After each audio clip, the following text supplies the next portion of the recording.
Oh, this is exciting. Oh, Britt Baker. Baker. DMD. D. It doesn't say DMD on there, which is sad. Sad. It does say Dr. Britt Baker on the back, though. And then my chase card for this pack is a Happy Corbin, who Old doesn't Happy exist Corbin. anymore. One you'll be excited about is a Joey Janela. I miss that fucker. And one you're going to be even more excited about. This is a February 19th, 2020. This man won AEW's first ever steel cage match. He's no longer with AEW. It is the Roads to Success card. It's a good card. I'm I'm actually... actually... His hometown of Atlanta, Cody Rhodes defeated Wardlow in the AEW's first ever steel cage match. I'm really, really hoping I get a Cody Rhodes in these WWE selects. That would be Really cool. hoping one. It would be cool. No autographs in this one, though. That I saw, at least. I don't know. Look at the backs of all of them. But This is a fun set of cards. I'm thinking maybe I should gift one of these to you for Christmas. Probably not, though. probably not.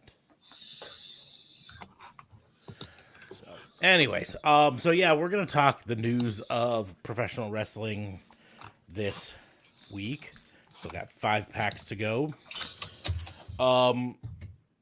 Starting off, let's just we were talking about this off, so we'll go ahead and start talking about this here. Fucking what the fuck is happening with NWA? Like, I know we don't watch it very heavily. We don't watch it very heavily because it's hard to watch, both from a product standpoint and from a actually physically hard to watch. Like, it used to be for free on YouTube. It's not on YouTube anymore. You have to sign up for their NWA subscription service, whatever, to watch it. If you don't want to do that, it's not on any TV channel as far as I know. So that's basically the only way to watch it. But the big news this week was that former NWA World's Heavyweight Champion Nick Aldis announced that he was going to be leaving the company at the end of his contract, right? His contract is up through the end of the year. He said I was going to work out the end of my contract, and then I'm going to go elsewhere. And they do the thing that basically every job I've basically ever been at does, and says, "Nah, man, you can kick rocks." Except instead of telling him to kick rocks, they said, "We're just suspending you throughout the rest of your contract." Now, I'm going to reserve judgment on that exactly because they could be pulling some shenanigans with, well, you were suspended through all of November and December, so your contract gets extended. I hope they're not. I don't expect them to, but I also have learned in this world that whenever you don't expect a corporation to behave like a shithead, they behave like a shithead. But so he was like, I was ready to work out the rest of my contract. I was just gonna go do it, and you guys just said no, kick rocks. So now I am going to, air some dirty laundry. And he has gone on the offensive, talking about how poorly they've treated the women's rosters, how they dropped the ball with not having another all-women's pay-per-view, so on and so forth, right? And then they, of course, have gone on the defensive and started talking smack about him. And it's just gone back and forth and back and forth and back and forth. And I've never really seen a a business, a wrestling business, tank themselves so fast in a weird, you know what I mean? Yeah, I mean, at the end of the day, your relevance is limited for a reason, and rarely is that just on the talent. If that was the case, there were less talented eras of WWE than 1995, and 1995 is heavily their worst era of all. 1994, 95, and that was a very talented champion. It was, in Diesel and Bret Hart and all those guys. There have been less talented eras of AEW's roster than NWA's right now, very early on. Now, the top was much higher, but the bottom was much lower.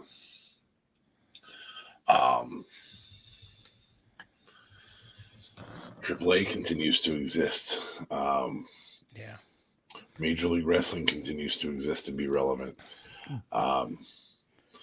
NWA continues to put their foot in their mouth, and this is a Billy Corgan thing in wrestling. He did it with Impact. Impact's worst times were under that leadership. Yeah. But even more than that, he comes along and, like I said, Nick Aldis, one of his complaints is his wife, whom, if you don't know, Mickie James, full name is Mickie James Aldis. She is married to Nick Aldis. And she was the NWA Women's Champion. And has represented them and helped them plan their all-women's pay-per-view for a year ago. And then they haven't done it again. And then they go out, and after Nick Aldis critiques them for their treatment of women and not having another one of those, they state that there just aren't enough quality women wrestlers for them to do another all-women's pay-per-view, which I take heavy criticism for. And it's we could go off and on on the indies, right? There's all sorts of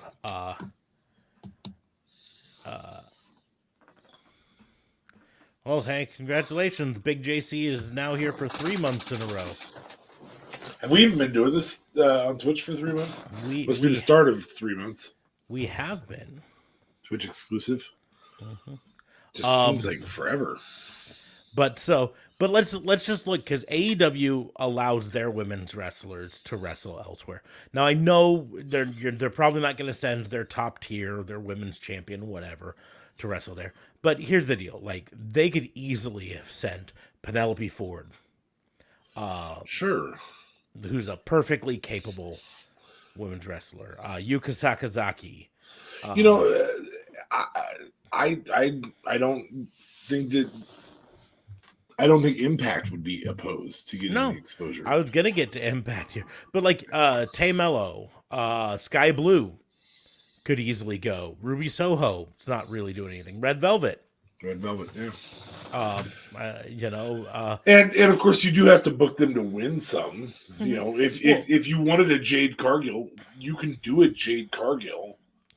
You call up AEW and say, hey, we'd love for Jade Cargill, or in the case of right now, you have Nyla Rose come and defend the TNT or the TBS championship. Sure. On there. And then, win.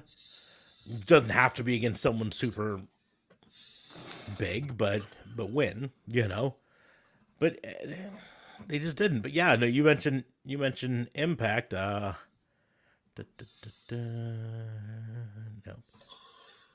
Jordan Grace. Here we go. Impact women's wrestlers. Chelsea Green. Taya Valkyrie. Taylor Wilde. Sue Young. Rosemary. We've already mentioned Mickie James. I have to move this name to the WWE page, but Mia Yim was an Impact wrestler until recently. Masha She went back to WWE just this week. Really? Last week. Yep, showed up.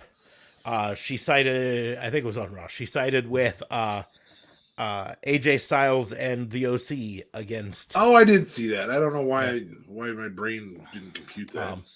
But Deonna Purrazzo. There's a solid mistake by AEW not picking her up to be beside her husband. I suspicion AEW just didn't have time. And maybe AEW is of the mindset that, listen, we've got to be a lot more particular about who we sign right now. But here's the deal: Mia Yim's contract with Impact ended less than 2 weeks ago. So her deal to come back to WWE fell in place within 2 weeks.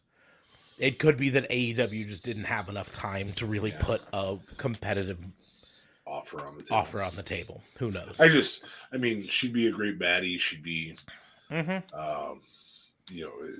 fact, she'd be, as much as I wanted it to be Red Velvet, she'd be a great person to have be the person who turns on Jade.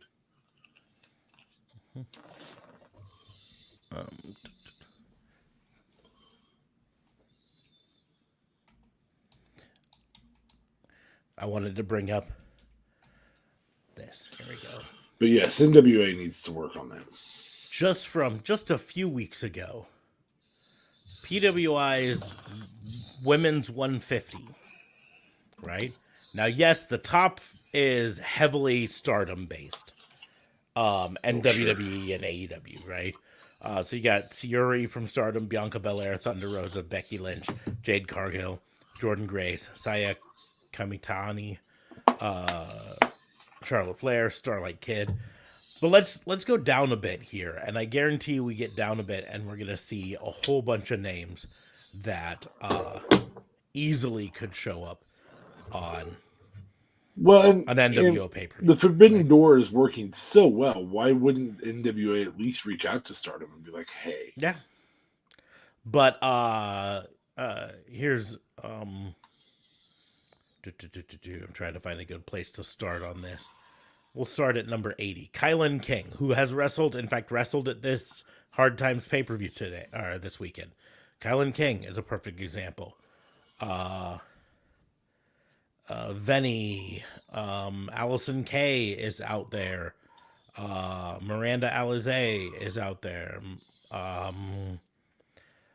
Lainey Luck, we've seen wrestle. She's phenomenal. She's out there. Great heel heat. Who better to beat than a person who can create heel heat in moments? Same with Heather Reckless. Yep. That girl can create heel heat in seconds. I mean, I'm not a huge fan of her, but Ivelisse is out there available, right?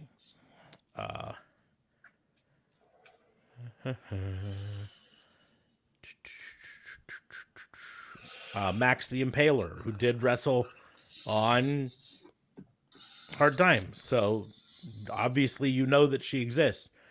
She's out there. She could do it. Kylie Ray. You know, these are all names that easily could be done. The fact that PWI can put together a list of 150 women and it not be absolutely dominated by WWE and AEW people says a lot. Correct.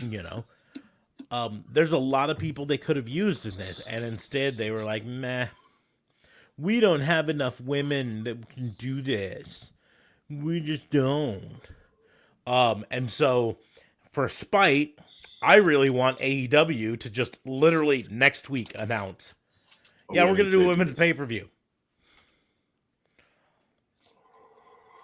NWA says we can't do it. We're going to do it. Well, I mean, here's the deal.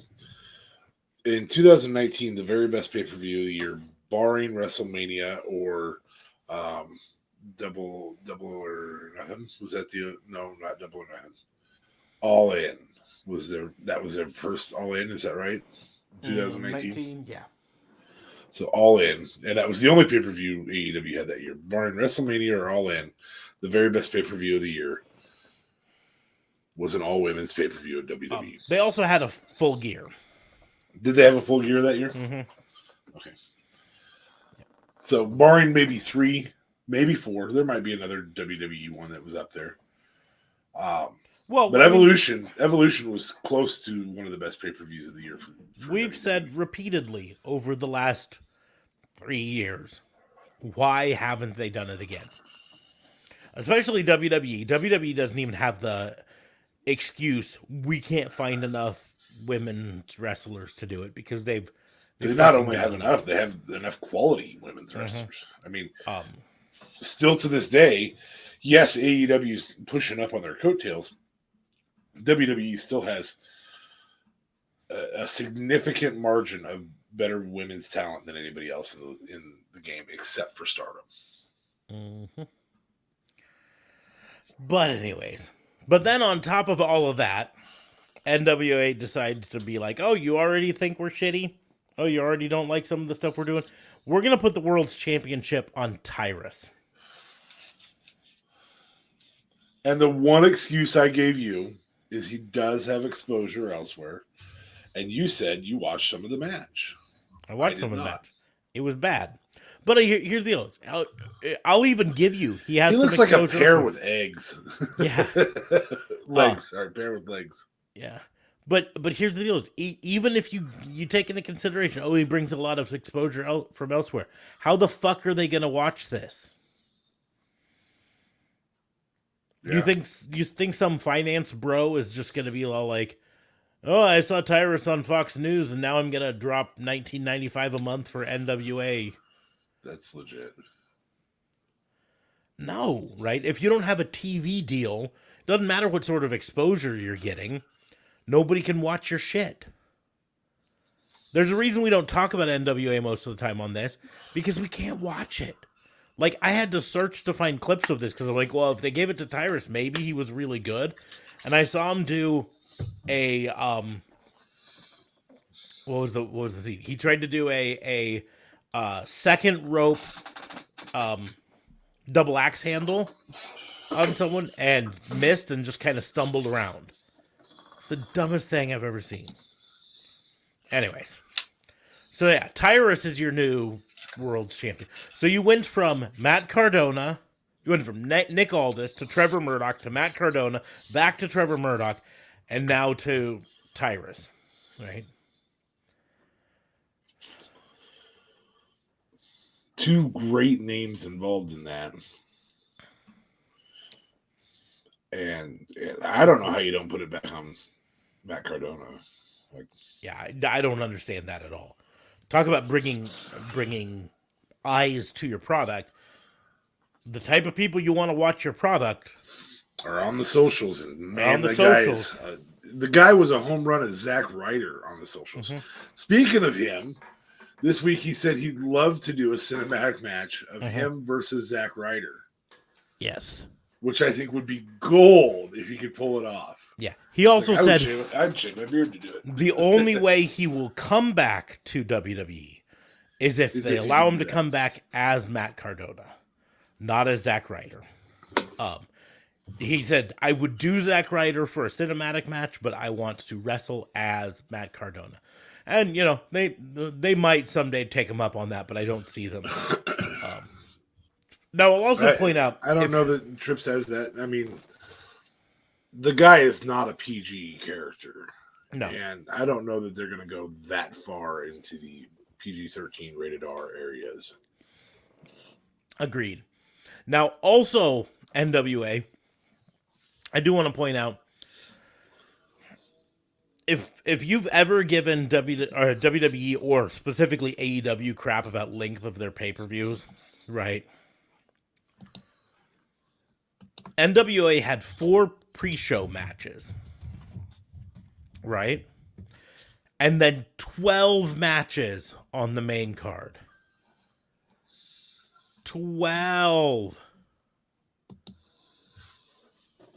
Are you kidding me? 12. So let's see here. So if that's 3 hours, Mhm. then you got 4 matches an hour, 15 minutes apiece. Yeah. That's if you're doing full-on matches. Just boom, boom, Yep. boom, boom, boom, boom, boom. Full on matches and no talking. Intros, in between. outros, and interviews. You take that down to 10 minutes apiece. Yeah. Now, in fairness, a lot of their matches were shorter, but like Tyrus versus Trevor Murdoch versus Matt Cardona was a 10-minute match, so easily 15 minutes with entrances and Well, there's 3, stuff like so that. maybe you go 16, 17. There was a Camille versus Chelsea Green and Kylan King. That was a 9-minute match, so that's another 15 minutes all told with entrances. So there you're at half an hour.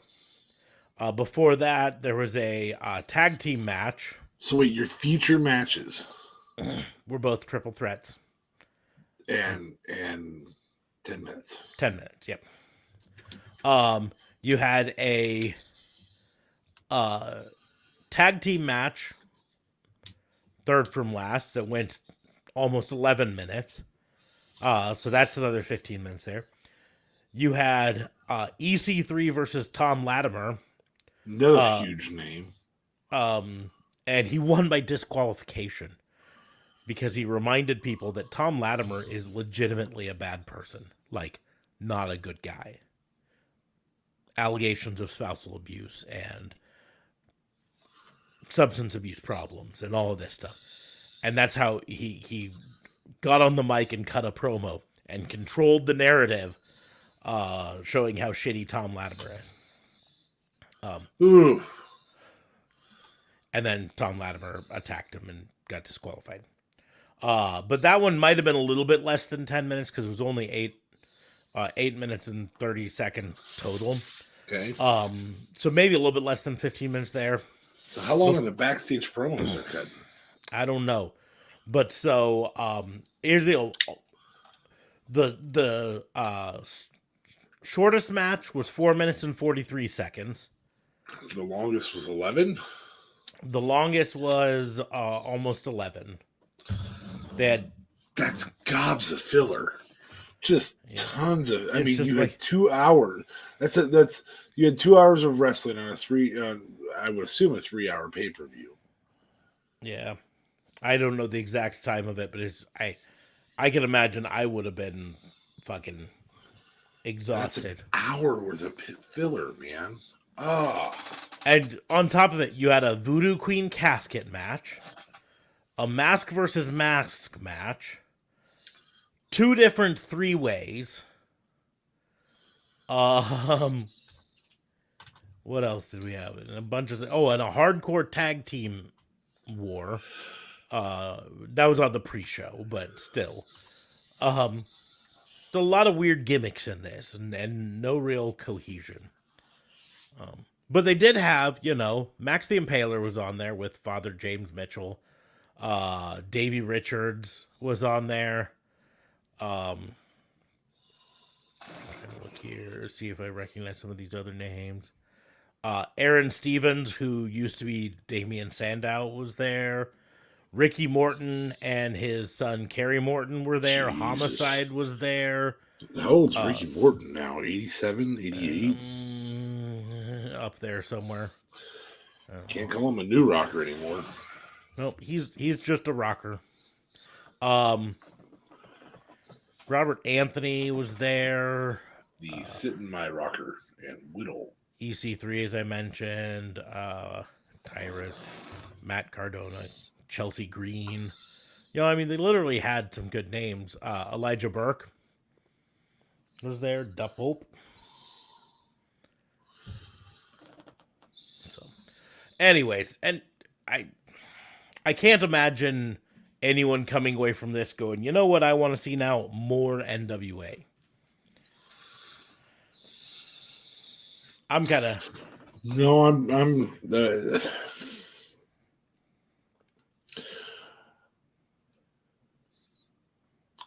I feel like maybe go make another album with the Smashing Pumpkins. bud. But then we mentioned Mia Yim made her comeback, but I want to talk about another person who made her official comeback this week. Well, we're at the 30-minute mark. Why don't you grab a pack? Okay, give me 1 second.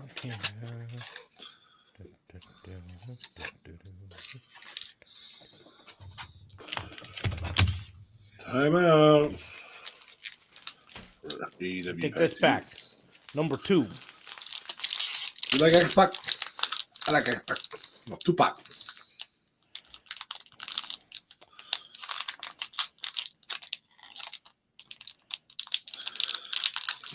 Man, yeah. Hard to open. I'm going to tell you, I think my pack sucks. Starts off okay. Oh, hey, with man, don't be saying that sucks. Singles, just a regular $1 Million Man card. It stays okay with a Rikishi card. It's not a bad just card. A standard card, right? And then it goes, man, maybe sucks is not the best word, but then it goes to Mansoor. And my chase card is the purple and gold Jimmy Uso, which I believe I already have. It's not the worst.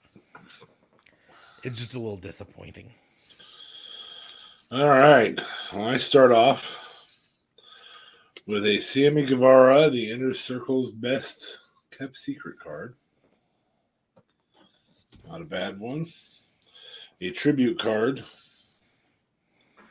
that I almost bought, but I already got it now. Are you going to be pissed if you get another copy of the one card you actually did pay money for? I might, but I'll deal with it. An Evil Uno.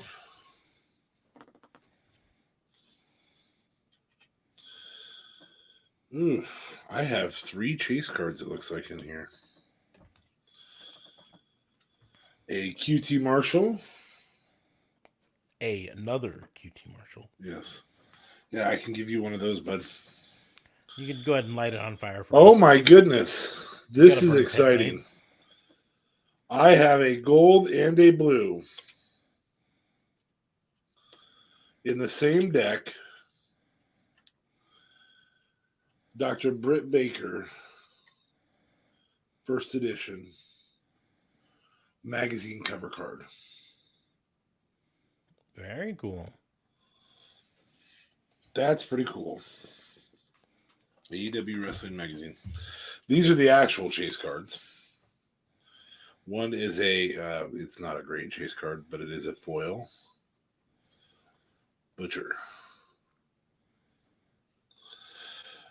Keynote. I don't know if you can see the first name showing there, but the first name is The. Which is very funny. And then a main feature, you'll want this one. Jungle Boy. That's a very good card to get. 10 minute. This one features the 10-minute time limit draw with AEW champion Chris Jericho. These are fun cards. I'm sorry, bud. I didn't mean to ruin your fun by not letting you get them on Amazon. I'm sure there's more up. I'm sure I'll get some eventually, but they ship quickly. I'm a married man. I have to run things by my wife first. You don't know if Amazon's the stuff. Oh, this is the return. Okay. Mm-hmm. Okay. This is the great return, by the way. I didn't again, neither of those hit me. Yeah. Because they'd been there before. It was a good return, and they put her up for a lot of power, but I do want to point out something here. This is a picture here. You have Sarah Logan on the left, and you have independent wrestler Max the Impaler on the right. Now that's not gimmick infringement. Um, normally I would be like, oh yeah, it's they're doing the Viking gimmick, it's whatever. Except, like, see this part of green down here on Sarah Logan's hair? This picture doesn't show it, but Max the Impaler usually has one green braid just to match it, right? Oh. I'll show another picture of them side by side. She also has an odd contact in as well. I'm gonna share another picture here. If I can find it, here it is. That's them side by side again to show the similarities between their outfits as well. In this particular picture, Max's face paint is a little bit different. Although the chin paint coming down the neck is very similar. And then again, the hairstyle specifically, and it's very oddly similar. Was there complaints about it? Twitter blew up about it. I don't know if Max themselves have said anything, but basically Twitter was just a buzz with people saying, "We see what you're doing, Sarah. We see what you're doing, and we don't like it." Now I will say that I see the similarities. I'm going to withhold a little bit of judgment. They're a little too similar in my mind to 100% discount. But I also, my excitement for her coming back is weighed down a little bit with my knowledge of Sarah Logan's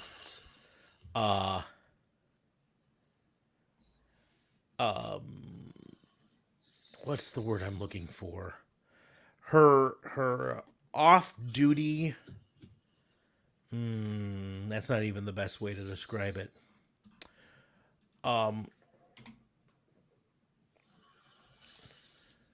Here. Let's find this picture.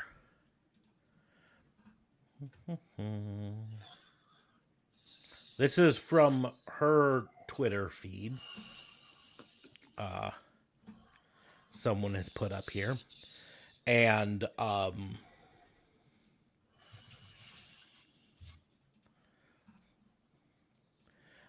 have a hard time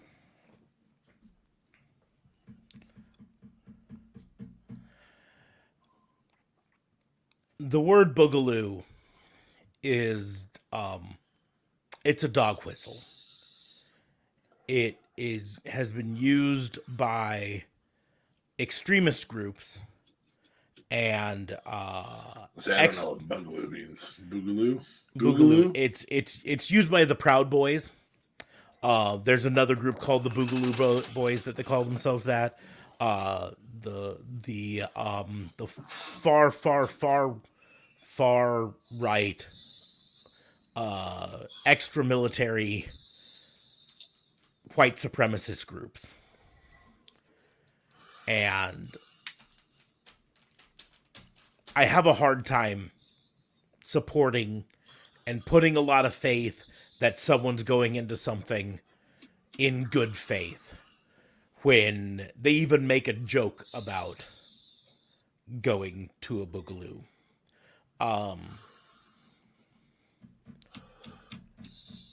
Again, not familiar with the terminology, and I'm the right wing guy.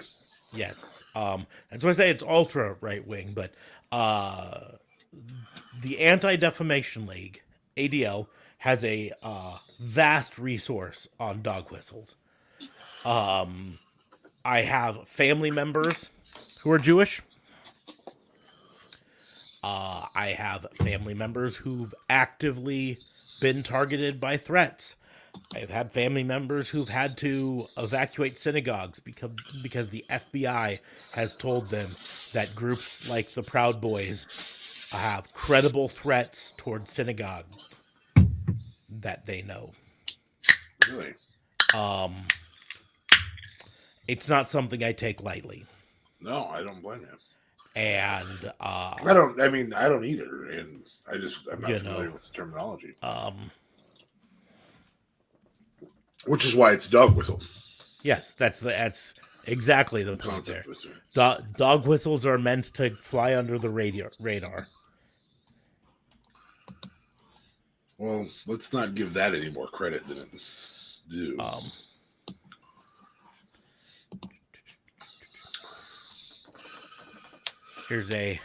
Was exciting to see her paired the correct way, though. That's what I was suggesting.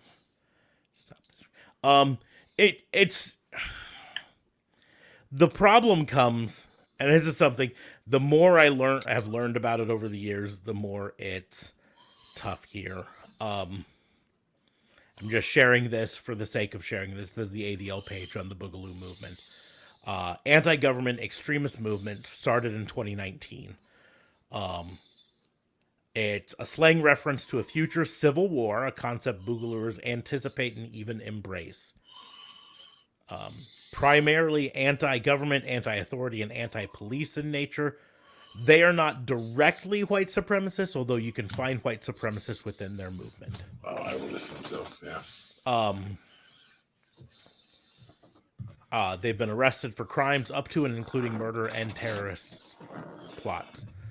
Again, ADL has an entire section, resources, hate symbols database. And, when you start coming into here, and you start seeing the 13s and the 12s that are tied to the Aryan Brotherhood, the 1488, when you see that, come up, that comes up fairly often. That is a white supremacist dog whistle. 18, it's alphanumeric code for Adolf Hitler. That comes up a lot. I mean, this is just the numerical version of it. There's 11 pages of stuff on this here.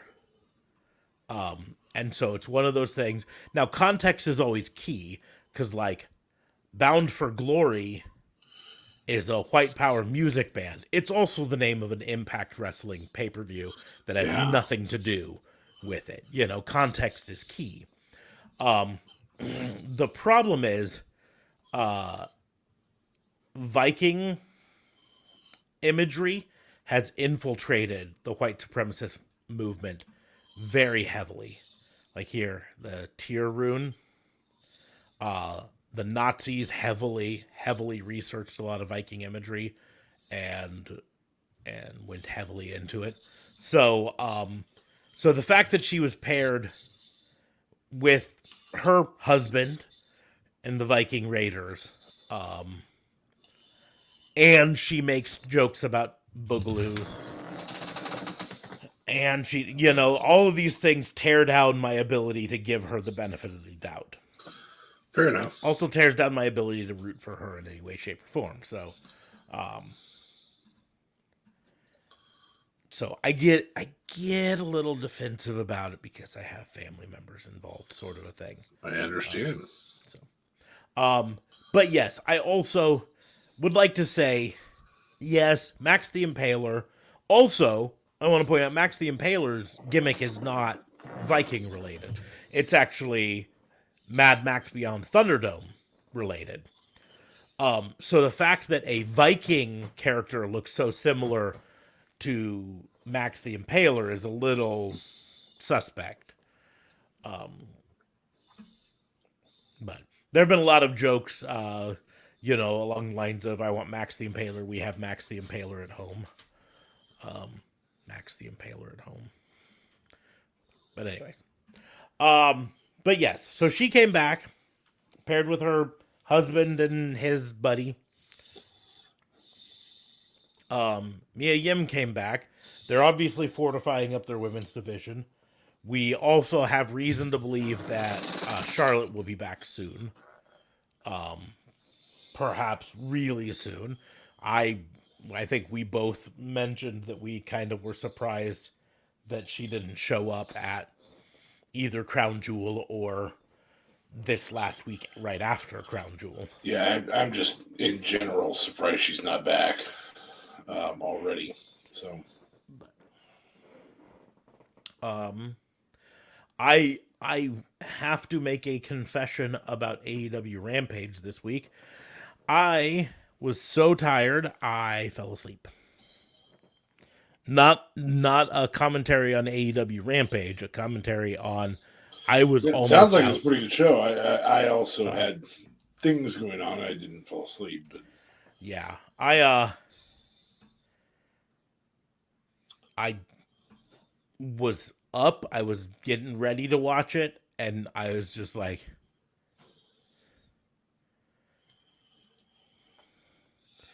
and so I got into the first match,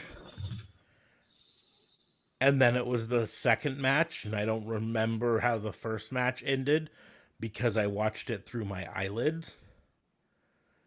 And then I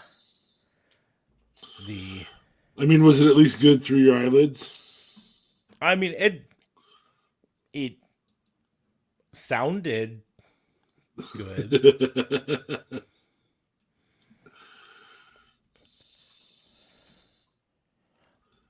I mean, as far as I know, it was good. I don't have any reason to believe it wasn't good. That's funny.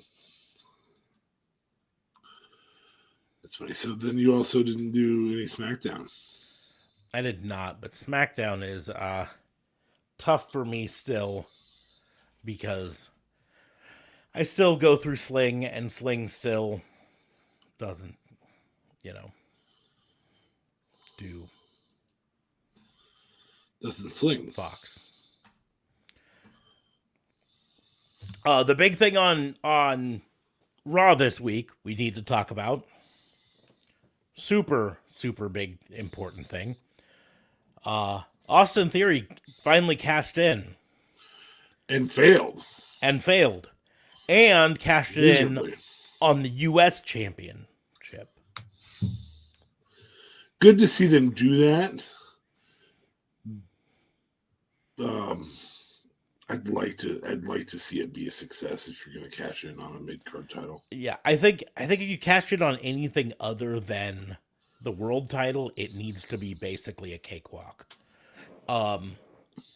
Now, I don't think you have a cakewalk against Seth Rollins, so you don't do that. I mean, here the important thing to remember is all of these problems are things that they wrote themselves into, right? Yes.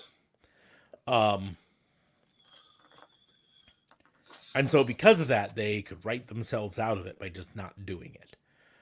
They chose, hey, To have him cash in on how Seth. about we have him cash in on Seth? Okay, let's do that. I suppose having him cash in on Seth in the event that Seth was vulnerable, and he was, I think he was vulnerable enough in that match to have been cashed in on. Maybe that's what I'm trying to say. Which is why it should have been a cakewalk. Like, literally, it should have been, he's down, Theory runs in. The guy's held the U.S. title before. He wasn't a bad U.S. champion. I know they're sending him to NXT. I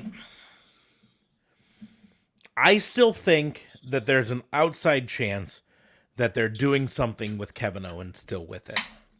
They hinted at it at one point. Kevin Owens had that whole promo with him talking to him that talked about how you've got so much potential. It's going to be so great to see what you can do when things aren't just given to you. I think that this is a tear him down to build him back up situation. And I think Kevin Owens is the one they're going to do it with. I don't have a whole lot of evidence behind it other than that promo.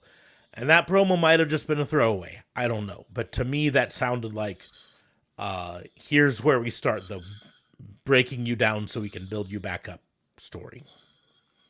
Well, yeah, he was just thrown together wrong by Vince.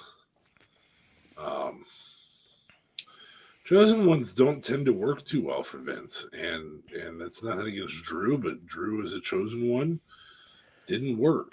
The problem with, especially with Vince involved, as soon as fans see Vince say, "This guy is the guy," fans turn on them. Yeah, They did it with Drew. They did it with Cena. yeah, They did it with Roman. They and then they do, you know, as long as Vince's hands are off, people can grow.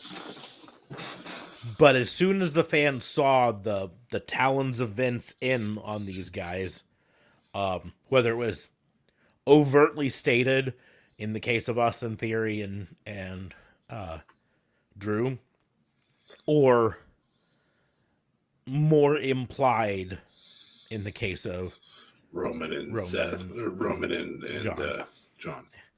John. They just tend to respond. They get their hackles all up and like, nope, fuck this. I hate this person. But that's why I just feel like this was, let's tear him down. We think he eventually will be a star, but not just yet. So let's tear him down and rebuild him again. You have to have a reason to be a star.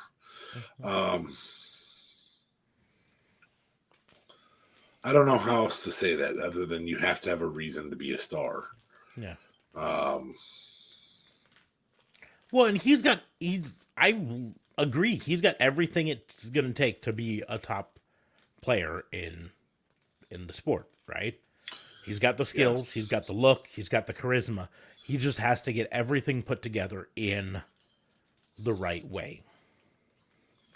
And that hasn't come together yet. And it wasn't coming together, as much as I enjoyed him as part of Johnny Gargano's The Way, that wasn't really building him up. He was kind of a bit player, there. That was going to kind of keep him in that secondary. But he was learning. I think that's where part of the problem is. He's got everything he would need to go farther, except he's still just learning. And I think they need to let him learn a little bit longer. I think someone like KO is a really good example of someone that he could learn a lot from. So. Otherwise, they set the first War Games match for Survivor Series. So, Damage Control versus Bianca Belair, Asuka, Alexa Bliss. Nikki Cross came out and joined Damage Control, so there's 4 on that side. There's going to be a 4th on the other side. We don't know who just yet. We'll find out. Odd to have Nikki Cross join Damage Control. I don't. But I think the wild card is the point. I don't think she's joined them. I think temporarily they're on in the same path that she's going. That's what I'm saying. Is I think. And I think they can tell a really good story at the War Games match of her basically not being on any side. You know what I mean? Like, she's on Damage Control side, but what is she doing? She just kicked, Bailey Dakota Kai in the face. Or Dakota Kai in the face. Yeah. Exactly. Why did she bite Io? Yeah. An important side note to this, Nikki Cross did defeat Dana Brooke to become the 24/7 champion. And then in a backstage segment, casually just tossed it in the trash. Baka. So I guess the 24/7 championship is done. I mean, if you wanted to have somebody who would do that, that's a good. We've mentioned before, certain characters don't need to be championship motivated. Her character is one of those. Yeah, this character is this particular character. Yes, is one of those that doesn't have to be championship.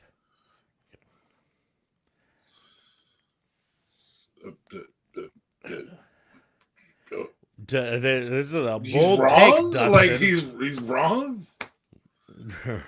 I mean, if Vince McMahon wrote it, then yeah, AJ Styles would be a good little employee and be like, okay, I guess I'll is he lose subscribed to Ryback.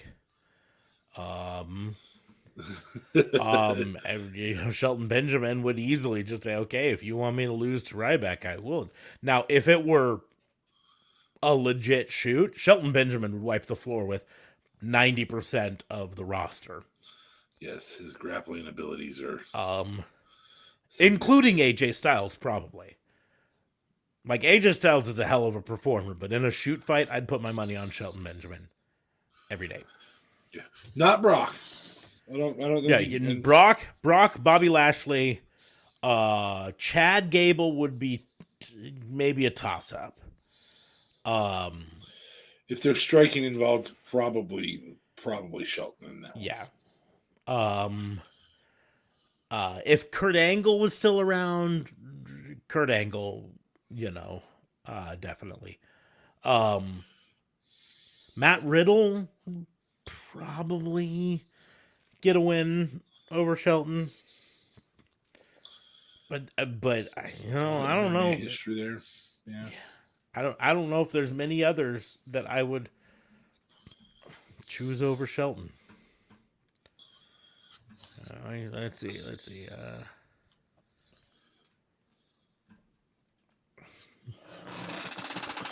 Shelton would get Batista bombed. Nah, bro, not a chance. not in a shoot fight. Again, Shelton would be a good little employee if they said, "Hey, you're gonna go out and get Batista bombed by Ryback," which I don't know why that would happen, but I guess. But if this were a shoot fight, man, no, Shelton would wipe the floor. I'm just going down the list of people. Gable Steveson, assuming he's still under contract. Yeah, he currently would beat Shelton Benjamin. Yeah, he would at least put him through a workout.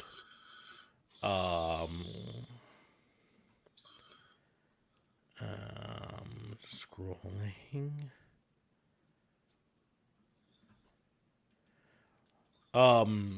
Again, all about if it were scripted, man, sure. If it were not scripted, I don't know, man. I mean, I guess we don't know you, so. I literally don't know. If we're scripted, yeah. I mean, if they wrote a script and said, I want, Dustin 6204 to beat Drew McIntyre or Braun Strowman, sure, it would happen, right? If they wrote the script.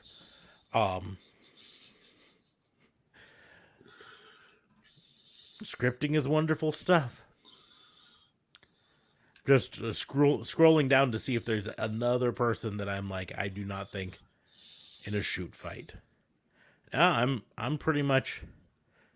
I mean, I guess Shayna Baszler and Ronda Rousey would probably hold their own. Against Shelton Benjamin?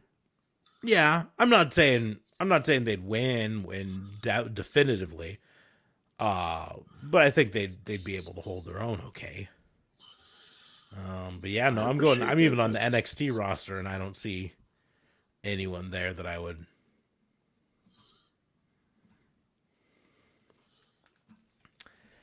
Yes. Keep telling yourself that. And also make sure to write your list for Santa Claus and the Easter Bunny. Make sure that they know that you've been a good little boy. And to bring you lots of gifts and candy this year. Anyways, what else happened on Raw? Bloodline defeated the New Day and Matt Riddle. There's a whole lot of bong jokes before that one started, too. I don't know if I'm tired of the bong jokes yet or not. You're not tired of them. I might not be tired of them. We got to see Cedric Alexander for the first time in like months. He lost to Baron Corbin, but we got to see him. So there's that.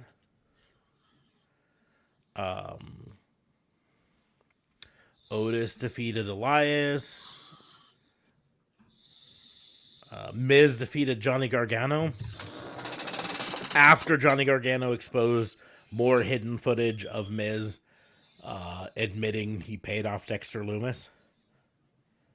So, yeah. You got paid? Name the movie. Do you know what it's from? I feel like I should. It's a really bad movie, but I know you've watched it.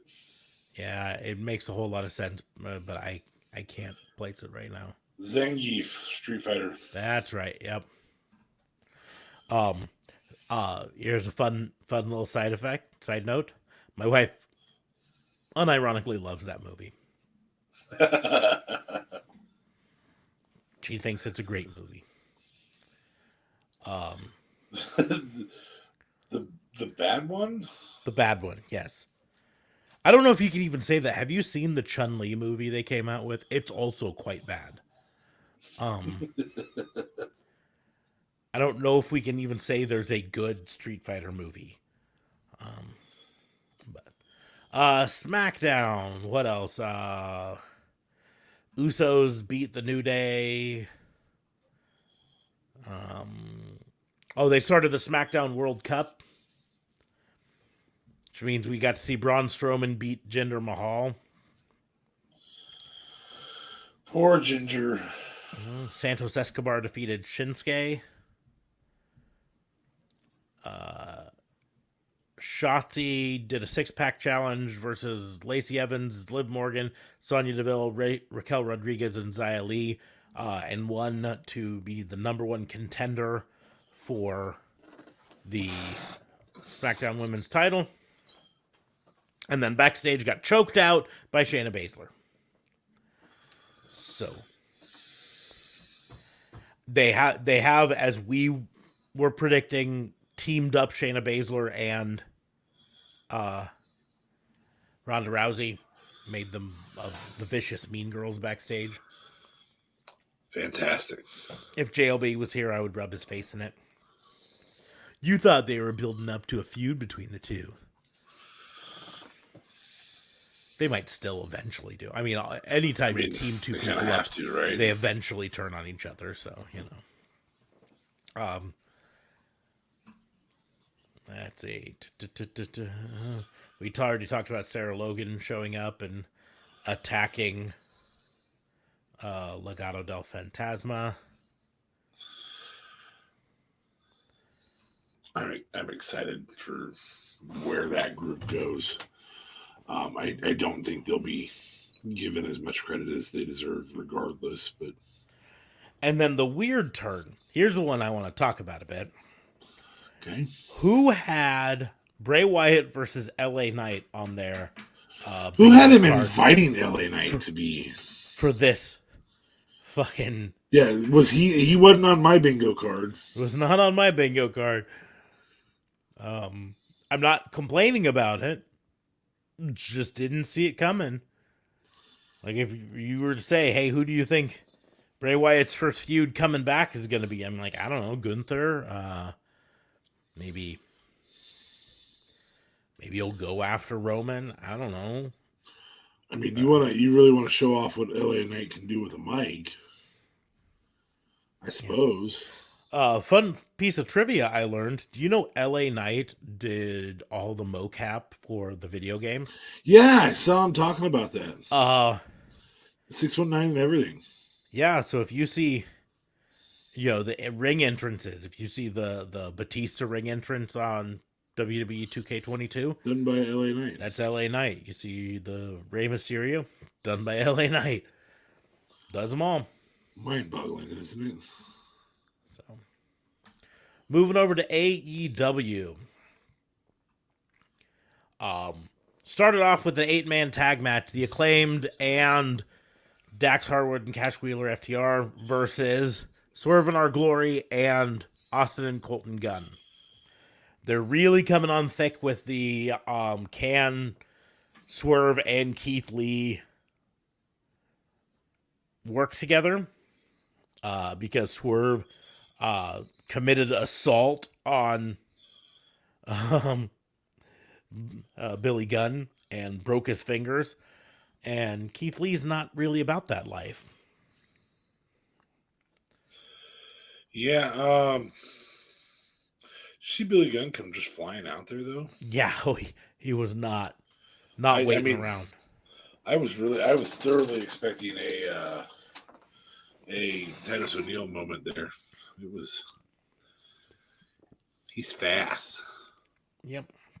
Fast and big. But just like beelines right between the two of them. It was great. And the rap. The rap was fantastic. Then we had All Ego Ethan Page versus the Mad King in the first round of the men's world title eliminator match. I think, if I'm remembering correctly, when we talked about it last, most of us pretty much thought Ethan Page was going to win. And he did. But it was still a good match. Fun match. Wardlow had his open challenge, and Ari Daivari tried to bribe him with his assistant. Not the money. Assistant standing there with the money. And he's like, "You will have use of my assistant." And Wardlow didn't care. I love the use of my assistant. So you don't even get to have your own assistant paid for by me. You just have my assistant occasionally. Mm-hmm. After the match, he called out Powerhouse Hobbs.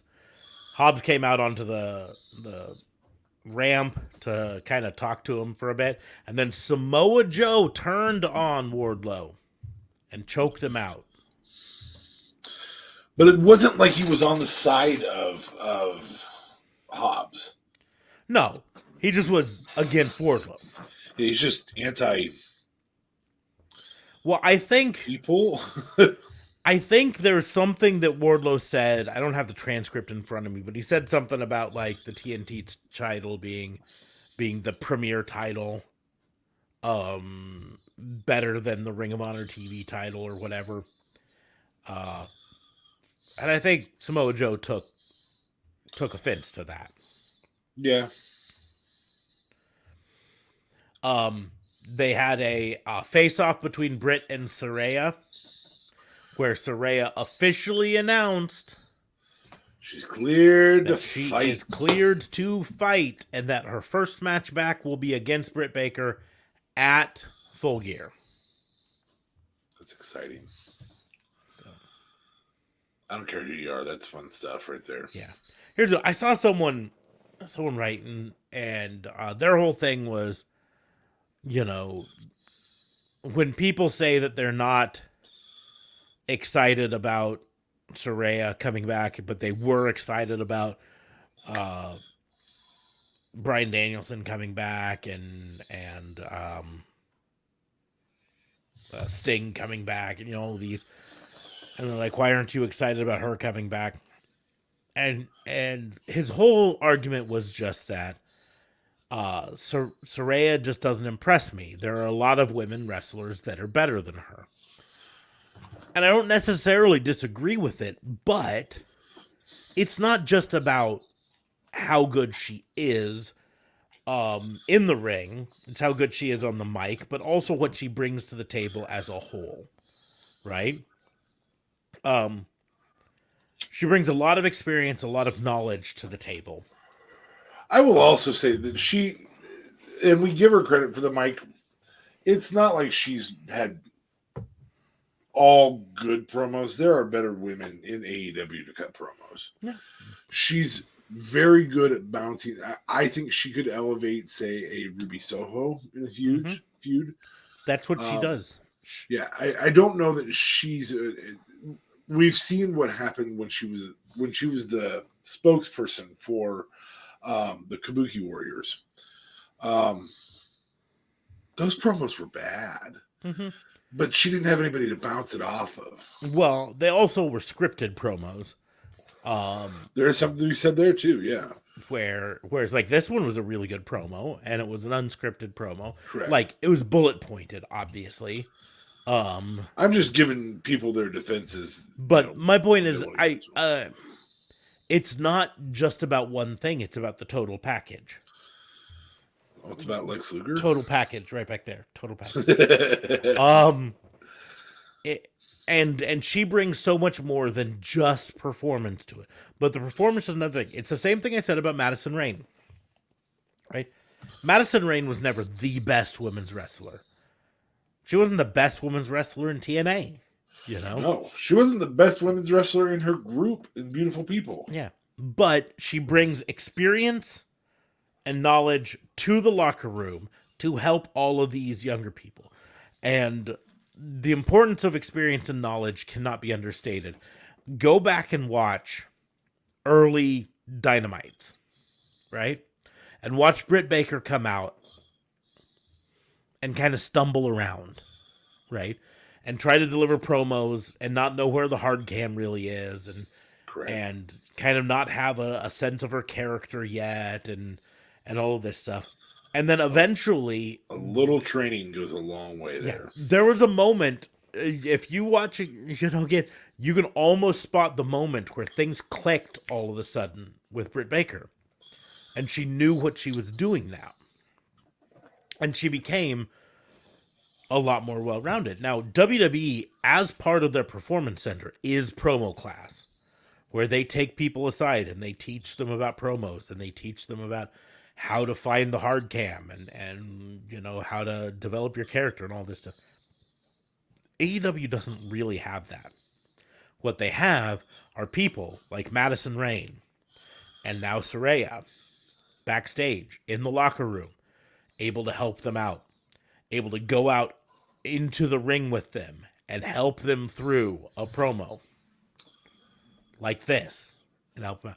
And that's the deal. It's about the total package that she brings to the table, not just whether she's the best women's wrestler in the ring. Because I agree, she's not. She's not my favorite. She wasn't my favorite back in the day. She's not gonna be my favorite now. But what she brings to, the knowledge that she brings to, I can't probably point to her quite because she's right behind me, Hikaru Shida, who was champion in AEW during the pandemic and never got to defend her belt in front of a full crowd. And that's a shame. But in a way, it's also was probably the best case scenario for her because her English isn't particularly great. It's getting a lot better. If you follow her on Instagram or Twitter, she posts a lot of her English studies there and she learns to get better. But like her character was just, I'm really good at wrestling. Yes. And we've seen lots of really good at wrestling characters over the years. And they tend not to do very good unless they are also good at other things. Good at finding the light. Good at finding the hard cam. Good at promos. Right? And those are the things that a Madison Rayne and a Saraya bring to the table. And they can help out Hikaru Shida and Ty Conti. And they can help out Britt Baker. And they can help out Jade Cargill and Nyla Rose. They'll help them all out. So I'm going to take a break before I talk a little bit more about it to do my next pack. Your next pack. Another Omos card. Yay. Another Jimmy Uso. Also yay. A fairly nice Drew McIntyre. This is one of the select cards, so it's not... I don't like him as a face. I wish he would go back to the Scottish Psychopath, but... And then my chase card in this particular pack, a hollow NXT 2.0 Mandy Rose. That is a keeper. nice pack in the end. Yeah, all in all, not a bad pack. I'm getting mine open here.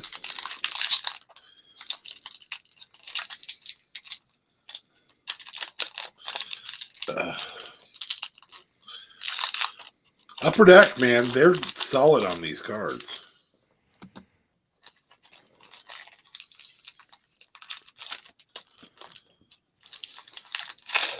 There we go. All right. We have a Hangman. That's a good one.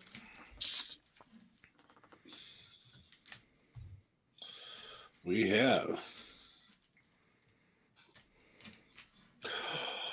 What is this? What's this? So this is a thicker card. There's only 5 in this pack.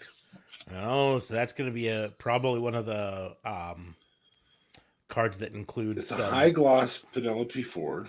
That little square in the middle there is probably a piece of fabric from her ring gear. Oh, it is. Yep. So you've got a really nice chase card with some. That's a chase card, huh? Mm-hmm. That is cool. That's a very nice one. Tag teams, Butcher and Blade.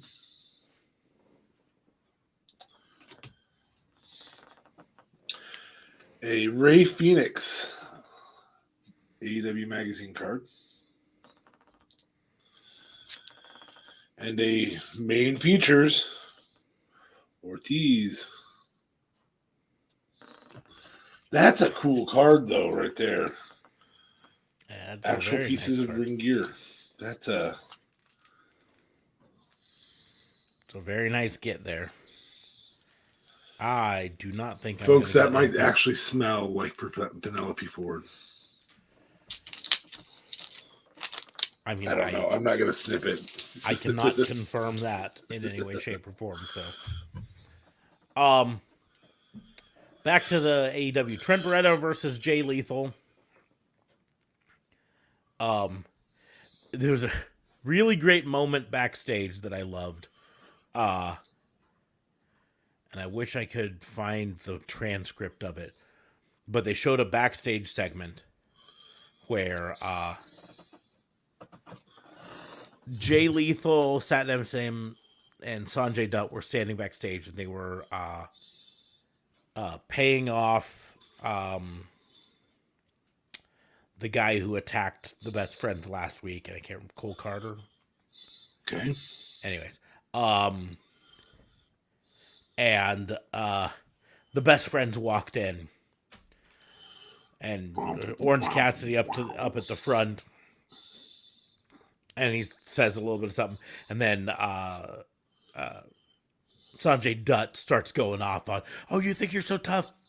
You think you're so tough? If you think you're tough, you're going to face Cole Carter on Rampage And before he can even finish, Orange Cassidy's like, okay, cool. Okay. Yeah. And I just love that he's like, good. It's good. We'll do this. Yeah. No problem. Anyways. And then after that, Trent Beretta challenged Jay Lethal. Danhausen was out there with him, attempted to curse Sanjay Dutt.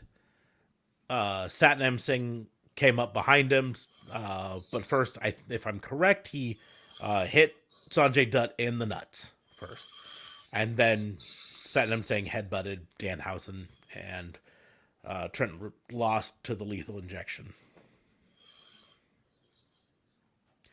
Jeff Jarrett then came out, and my brain went,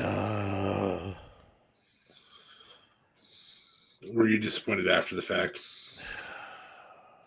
Yeah, I just, I don't have a problem with him being backstage. He does have something to bring to the table from a wrestling mind's perspective. From a helping to arrange live events perspective. I get that and everything. But not once in 30 years of paying attention to professional wrestling have I given a shit about Jeff Jarrett on my screen. And this was another example of it. I will give him one point though, because he said Satnam Singh is a real monster, not some fake monster in red skinny jeans, which was a not so subtle dig at Braun Strowman. That was fun. But he then challenged Sting and Darby Allin to a match. It's going to be Jay Lethal and Jeff Jarrett versus Sting and Darby Allin at Full Gear. Because, you know, the whole world was dying to see Sting and Jeff Jarrett wrestle again. You know, I don't know. I don't know. I do not know. Jarrett helped carry Flair's last match. Lord knows Flair didn't.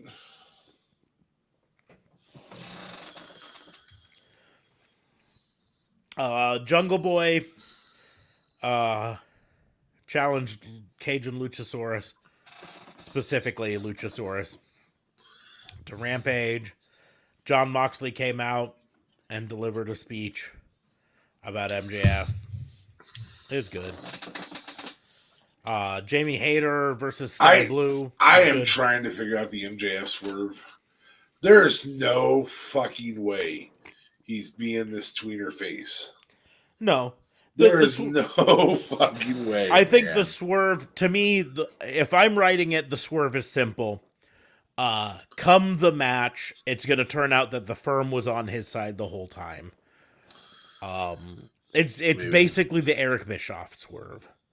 Eric Bischoff playing the face commentator and CEO of the company and all of this stuff when the NWO invaded, and then turns out he was part of it the whole time. That's what this is going to be. Is that at the pay-per-view, there's going to be a whole thing backstage about MJF, trying to ban the firm from ringside and all this stuff. He's already promised he's not going to use the diamond ring to win. All of this stuff. And then in the match,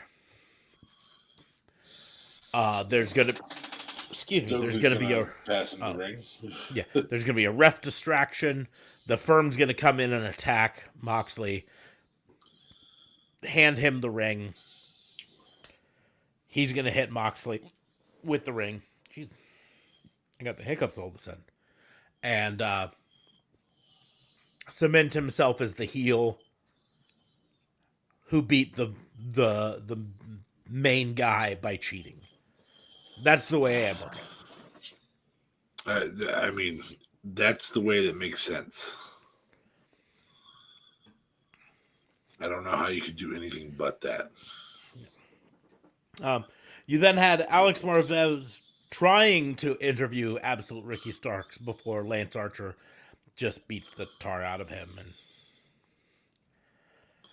they then later announced that the Ricky Starks match for Rampage will not take place and has been replaced.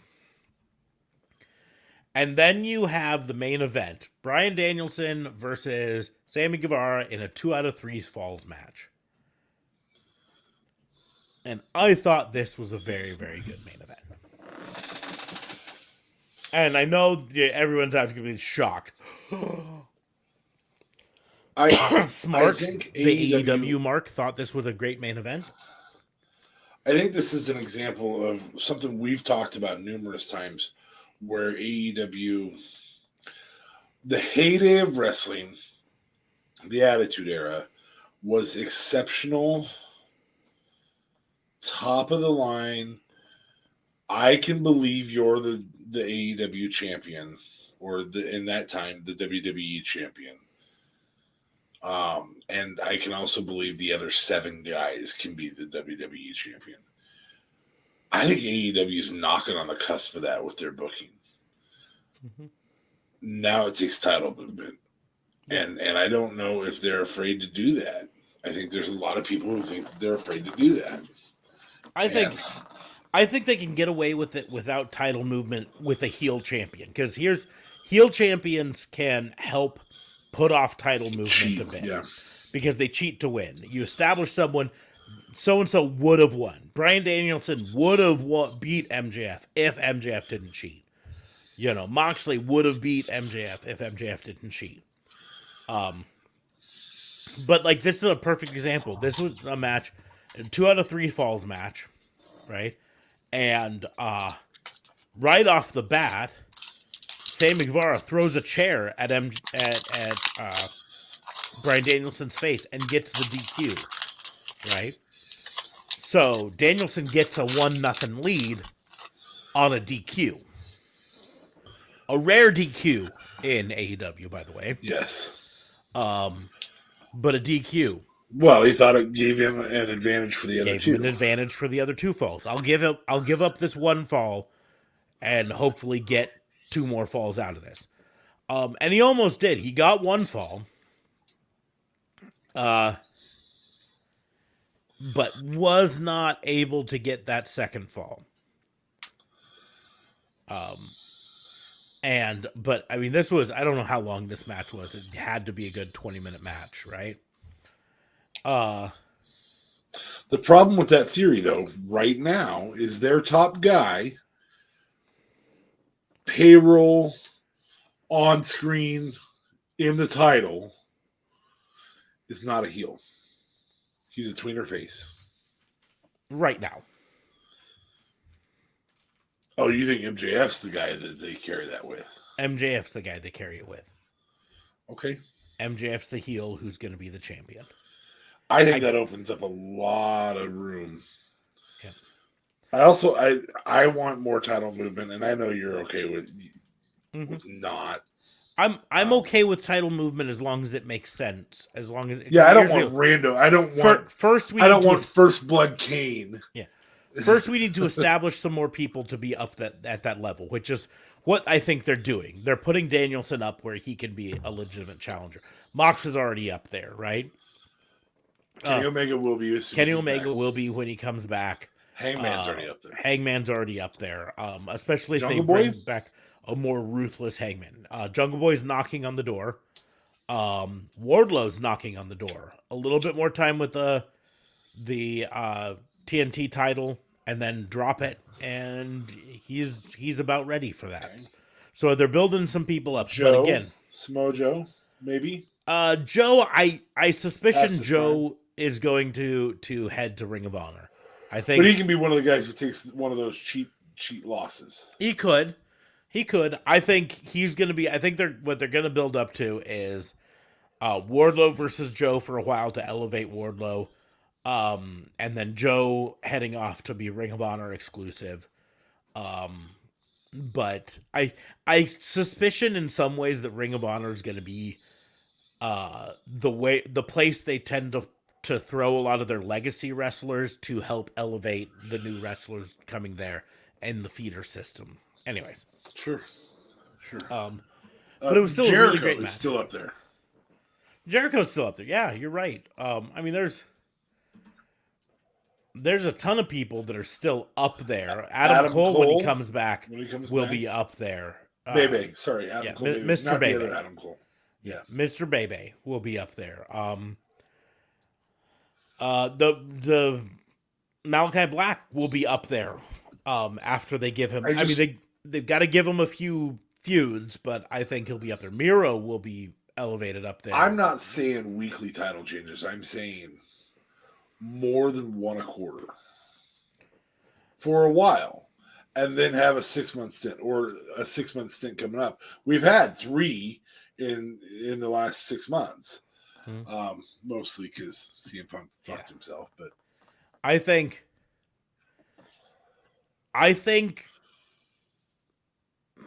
the key for me is going to be when you get to be less predictable, and I think, frankly, getting it on to MJF is the easiest way. It's a predictable way to do it. But once it's on MJF, you have no clue what's coming.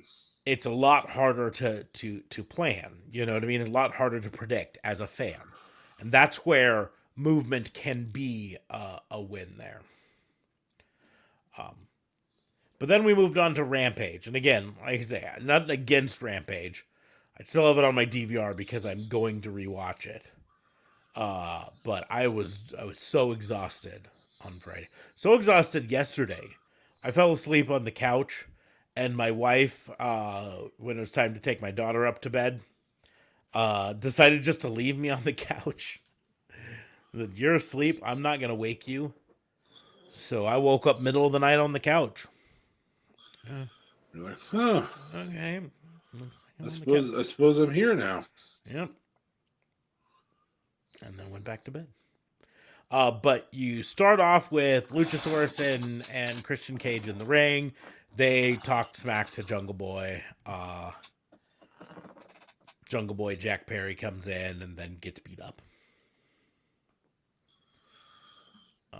Death Triangle.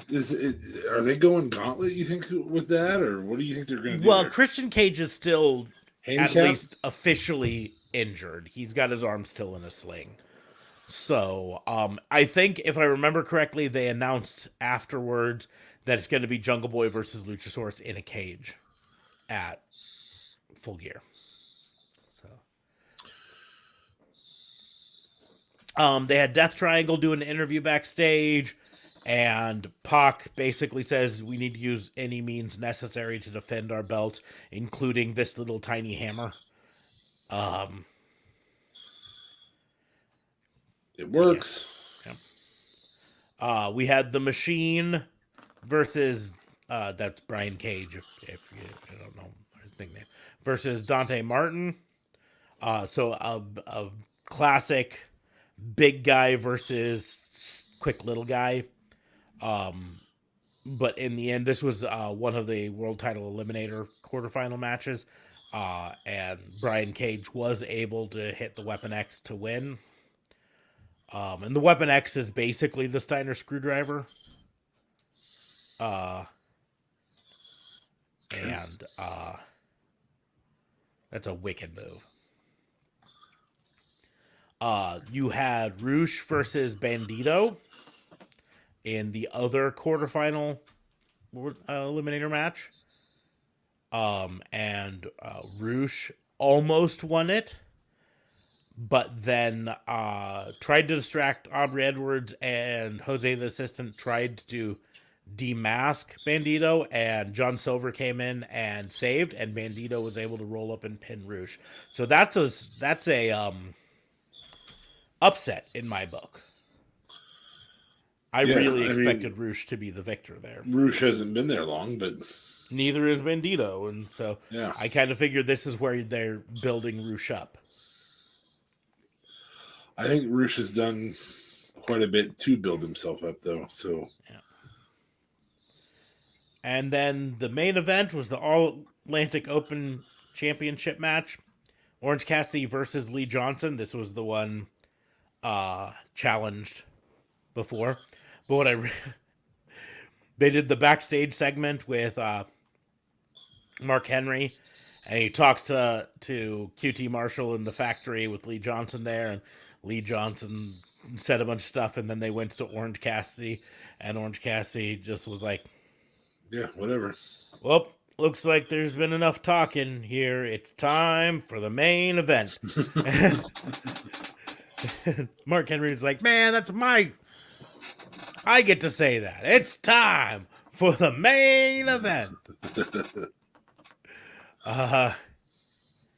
And so, to no one's surprise, they did not have Lee Johnson beat Orange Cassidy for the All-Atlantic Championship match.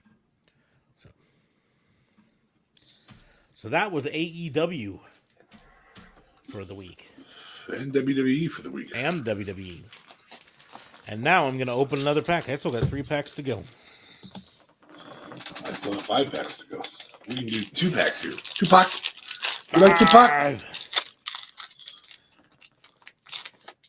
I think I've already got a Kushida, but I am happy to take another one. This one's a good card. It's not a chase card in any way, but it's still a very, very good The Rock.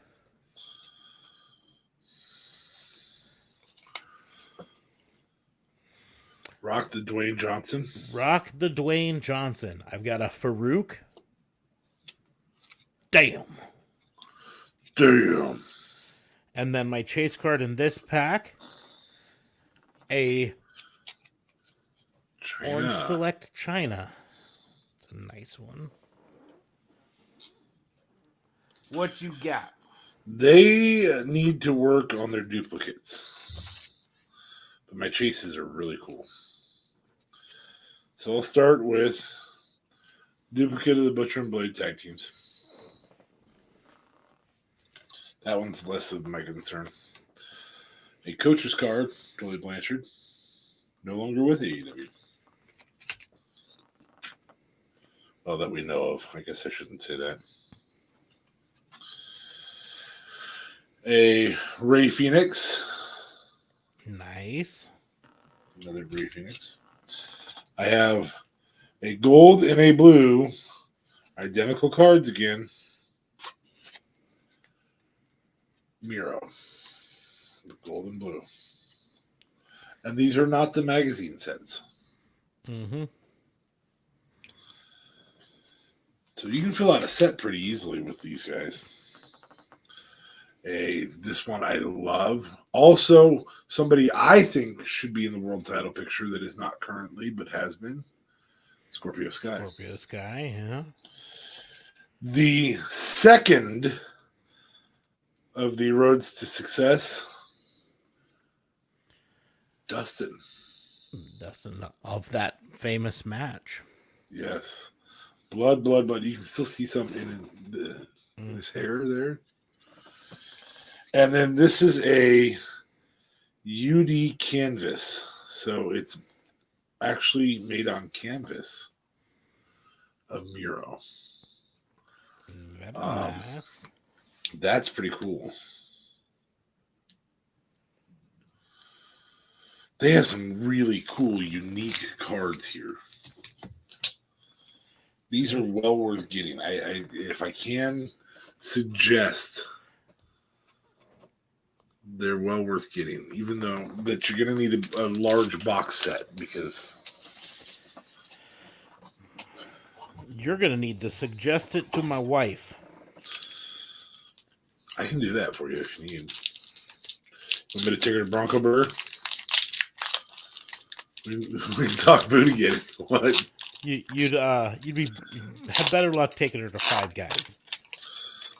I would not be disappointed with that. Since I have a few more cards than you, I'm going to open another pack. I got another Dax Harwood. Or was my other one Dax? No, the other one, I have the whole tag team then. I have a tag teams card. The Bucks. The Bucks. That's a good one. I have another Scorpio Sky. I don't know if my other one was also gold, but this is a gold Scorpio Sky, and the other one was a blue, maybe. Very nice. If it's a blue. That's a chase card. That's a chase card. I have a magazine card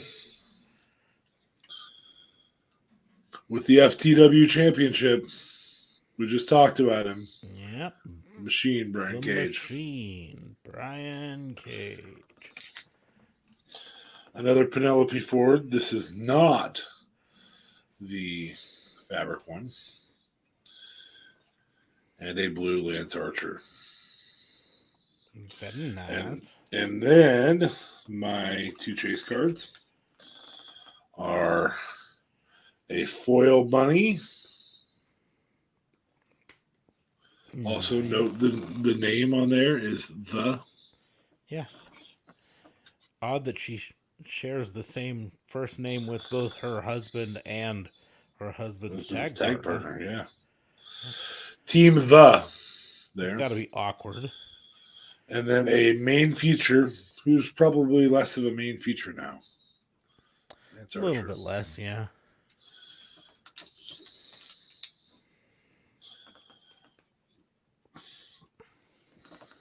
So, there's that. Very nice. No signature cards still, but that fabric card's pretty cool. Ring gear fabric. And if only you had, 3 more boxes to open eventually. Well, I don't have 3 more. 2 more boxes, excuse me. You are And I'm correct. not done with this box. Yes. I got OCD distracted, so I'm doing a little quick sorting. But anyways, so I thought wrestling wise, this week was a decent week. Absolutely. There were a few big surprises to make this week pop a bit, but all told, this was just a solid week. Like, nothing huge happened in any of them, but also nothing disappointing happened in any of them. Yeah. It wasn't. It was not the epitome of wrestling this week. The epitome of sports. Entertainers.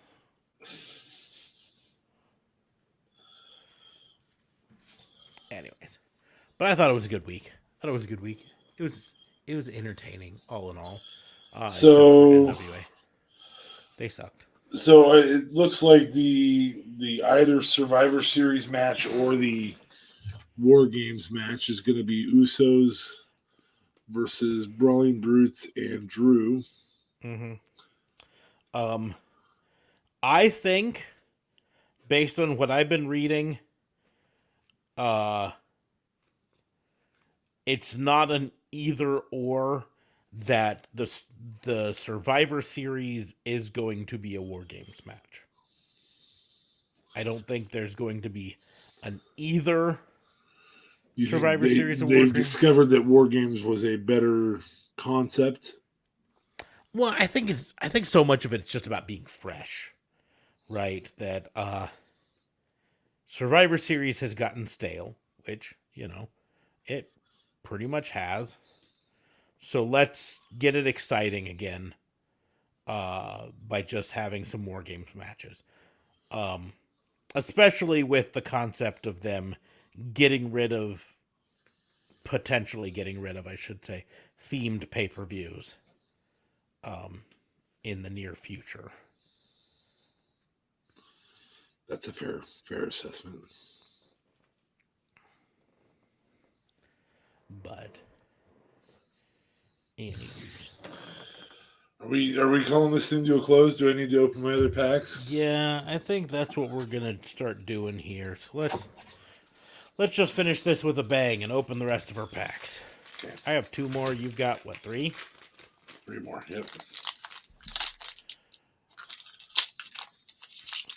Another Blair Davenport. Still not a fan of that particular picture. I think it's a weird picture. Yes, I think I don't think it lays well. A Undertaker. That's cool. That one's not shabby at all. A Gigi Dolan. Is this a silver? This might be a silver hollow. I'm going to have to look closer at that one. And then my chase card for that pack. A really nice select dewdrop. Very cool. All right. My first one. A Tony Schiavone. Schiavone. Closing out the rest of Pride and Proud and Powerful, who no longer is a tag. Santana. And AEW magazine cover. Nyla Rose. A gold John Silver. He's so hungry, he's gonna eat that card. Oh, gonna be hard to keep the smarks away from this one. Chris Statlander. She's right back there. if you can see her. She's by the best friends.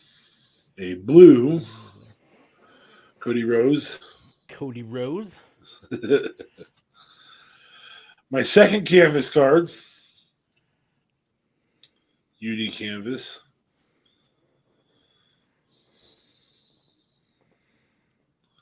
Brody. Nice one. This is not a tribute card, so this is very, very cool. Yeah. And then a top rope. Joey Janela. Very nice. Well, I see your Tony Schiavone and raise you a Michael Cole. Is that really a raise? I don't know. You're probably right. It's not. I have a base Solo Sikoa, a base Rickia Ripley, and a prismatic silver Alexa Bliss. That's very cool. That makes me happy. But no autographs or anything in this. That makes me a little sad.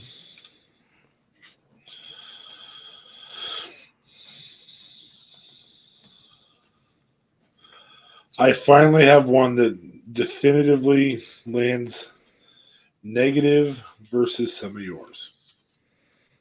Yeah? Yep, I'm not going to start with it, though. I'm going to start with Blue Line, Sean Spears, the chairman.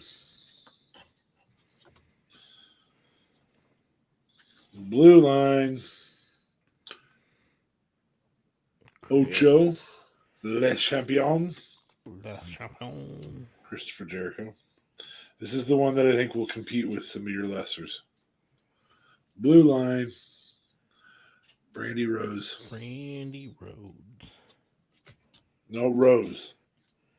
Oh, that's a Rose one? Yep. They look so similar. Tag teams. Do the song. Wow, best friends. An AEW magazine cover. The hardest card to keep from you. It's Stang! If I put that right below a Tony Schiavone in a holder. Another AEW magazine cover. Boom, boom. Boom, boom. Colt Cabana. Boom, boom. Colt Cabana. A foil. Colt Cabana. Nice foil, Colt Cabana. And a main feature. Dustin Rhodes. If only we had those before we met Colt Cabana. Yes, we would have had Colt Cabana sign those. Signe those. Yes. It said, can you please signe this? After you 5-star frog splash my friend. I still didn't do that. I'm still angry. We should have taken him up on it. We had the money. Oh yeah. We can build it. All right. Gonna sort through and make sure that my chase cards are in fact chases.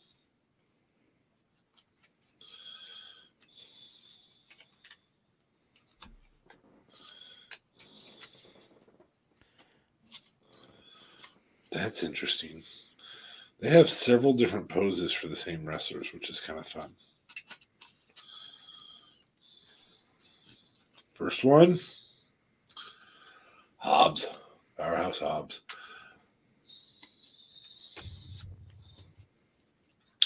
What's her name? She's what I can see what she's wearing. She was That's forever gonna be a thing on this show. I can see exactly.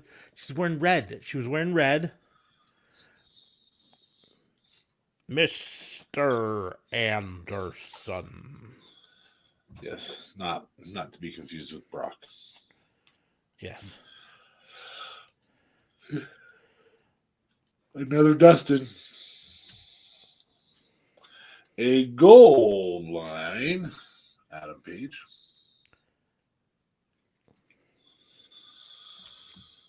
A silver main features.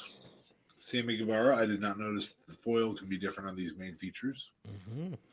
And the reason I didn't notice it because I think this is my very first gold main features. That's a nice main feature. Dr. Britt Baker. And a magazine cover that it will again be very, very difficult to keep away from Smarks.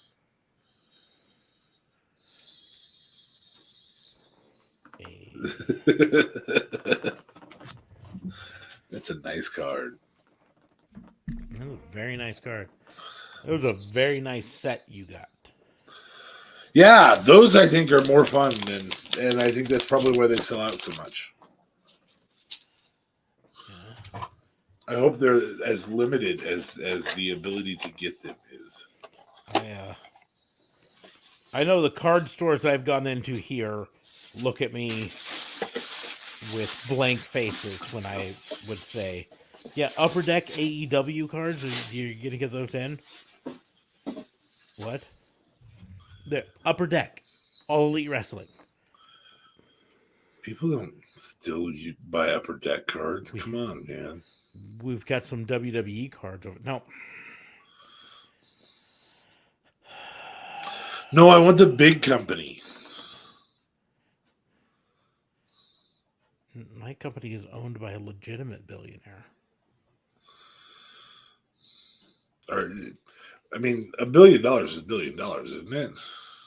Yeah. Unless it's a Bitcoin $1 billion. Yeah, that person doesn't count. Well, he's no longer a Bitcoin billionaire, that's for certain. I mean, unless he had a lot more of it, because it's not like Bitcoin's gone. This particular guy I'm referring to, it is gone. Okay. He was the owner of the ATX. Wasn't Bitcoin, but it was a crypto exchange. Owner and operator of it. And, well, let's just say his entire thing would have made Bernie Madoff proud.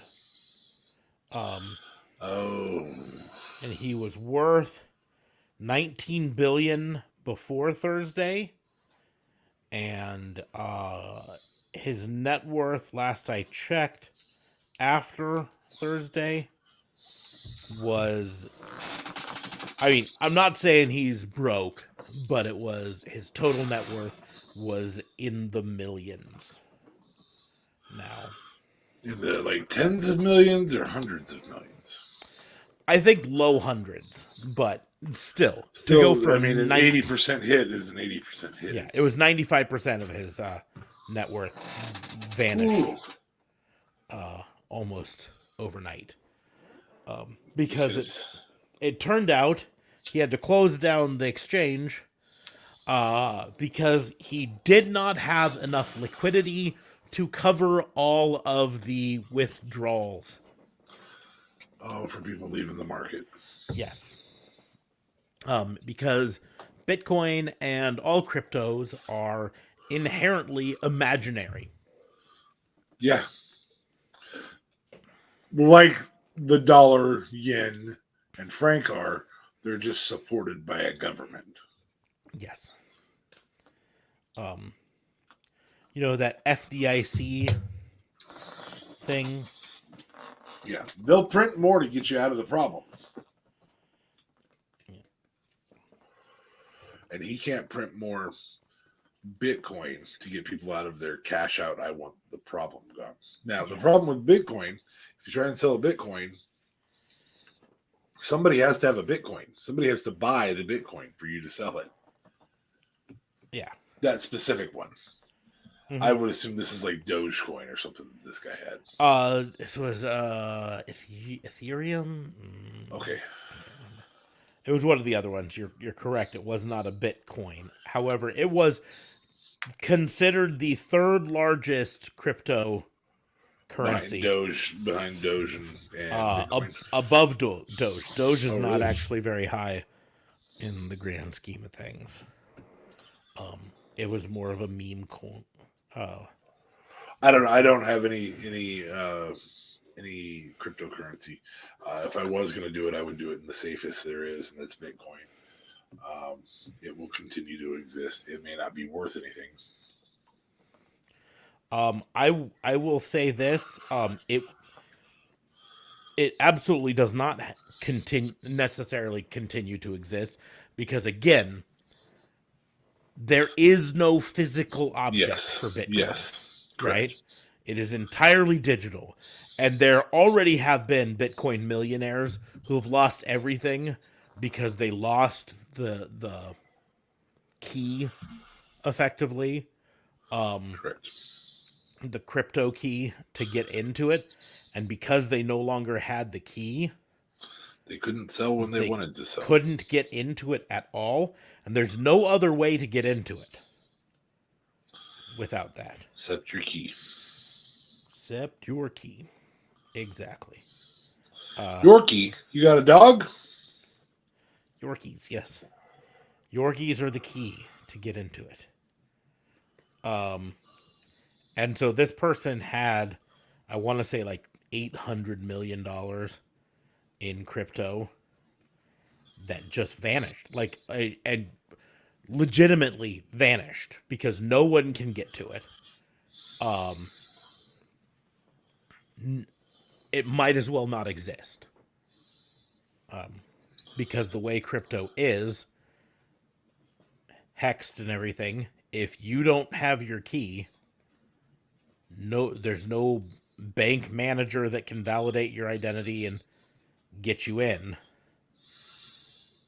You are out forever. Bitcoin is nearly down to its pre-COVID levels. Yep. Right now.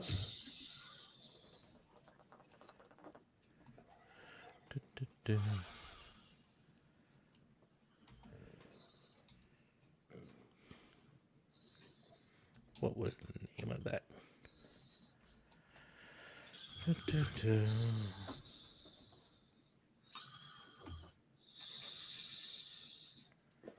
Anyways, this guy. The sad thing is, I will say it from this standpoint. I don't normally feel too bad for crypto bros. But in the case of this guy, I kind of feel a little bit bad for them. Because anyone, and I mean anyone who chose to invest with this particular crypto, lost it all. All of it. It's gone. Right? The value is inherently gone because the exchange has closed. Right? So think of it like the bank. The bank that had all of this money no longer exists.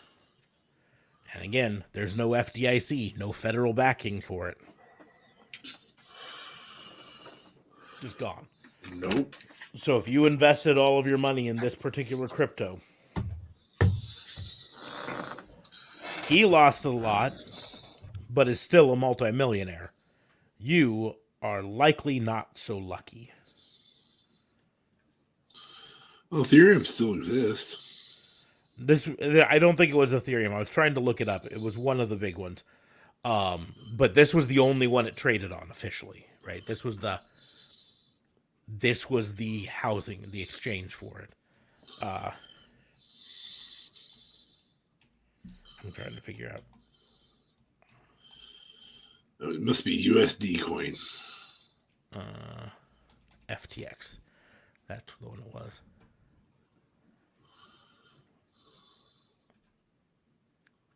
FTX exchange.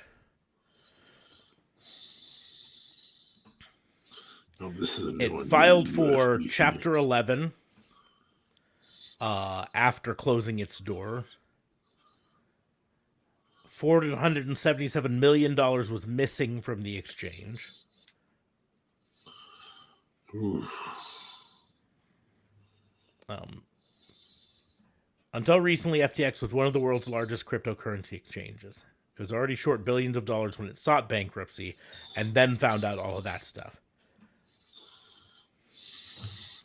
It had $10 to $50 billion of assets listed, more than 130 affiliated companies around the world.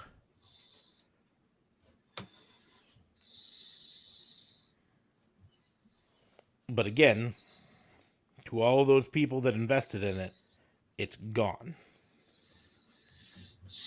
Because that exchange is imaginary. Correct. And by imaginary, I mean does not have any physical funds. Value. Physical, yes. Like you said, all currency is inherently imaginary. It only has value because the people behind it give it value, right? But they guarantee its value. So the United States government says our money is worth something because we guarantee it's worth something, right? But if the American economy collapses, the money becomes worthless. That's what happened with this. This inherently became worthless. Overnight. Because he was doing shady shit with it. And the real scary thing with it is he's probably not going to ever face any charges over it. In effect, doesn't that make when you're backing it not by the other people in the market? Because anytime you have a market, like even the Dow Jones, none of that money, none of those investments are secured by anything, except for the volume of other people. And so, if an Ethereum or an organization like that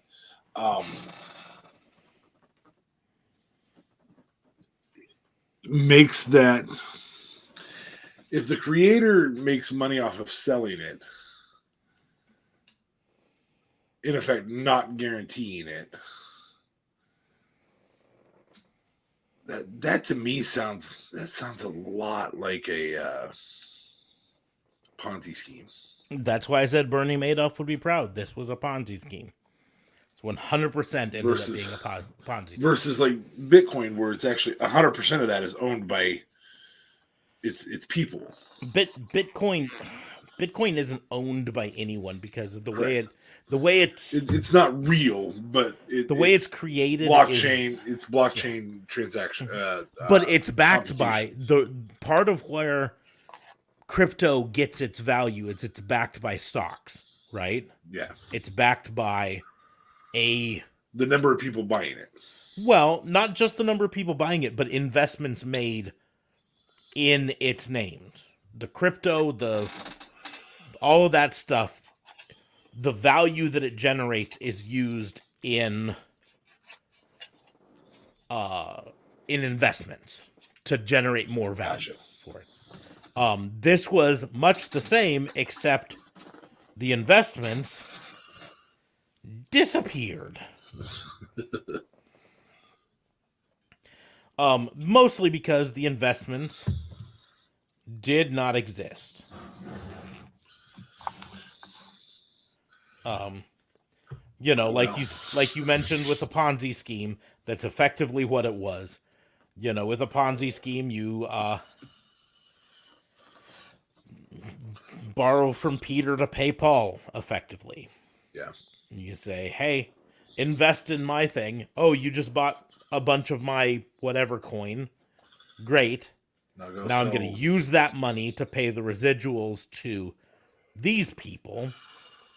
And then when I get some other schmuck to buy, I will use those to pay your residuals. And then I will use the residuals of the next people to pay. I'll shave it each and every time. Yeah, I'm taking a little bit myself. I'm not gonna be stupid or nothing.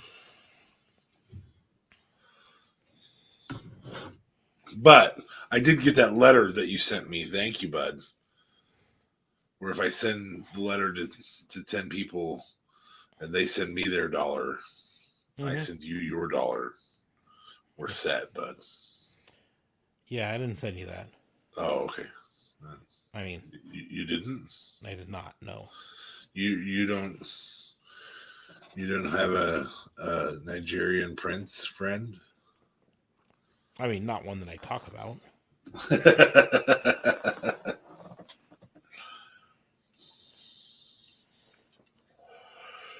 It's sad and repulsive the amount of people who fall for those things. Yeah, I would put hard money on my mother-in-law falling for it if she got contacted. Hard money on That's it. unfortunate. Link is in the doobly-doo. Yep. Right there on your face. Link is in the doobly-doos. I just noticed that there's 2 different types of select oranges. It looks more. Oh, yeah. Anyways. It looks more like a do-rag than a hat. Yeah, it's fucking stupid. That's what it is. It's supposed to be. I'll even pull it up on Spreadshirt because, oh, that's not the one. This one. But that's not the toque JLB you got. No, he got it from the new store. And the new store. The new store. Here we go. I'll bring it up. This is the Seth Franklin Rollins version of one. But this. And once you read it, like they're not misleading in any way, shape, or form. It says Jersey beanie. It is a Jersey beanie. But like I didn't read closely. I just saw, oh look, it's a beanie, and silly old me just assumed that a beanie is a beanie, right? Oh, boy, that looks. Now I know you have a larger cranium than the average Joe, but that looks incredibly small on your head. Well, no, I've got it fucking rolled up here because here. If I don't roll it up,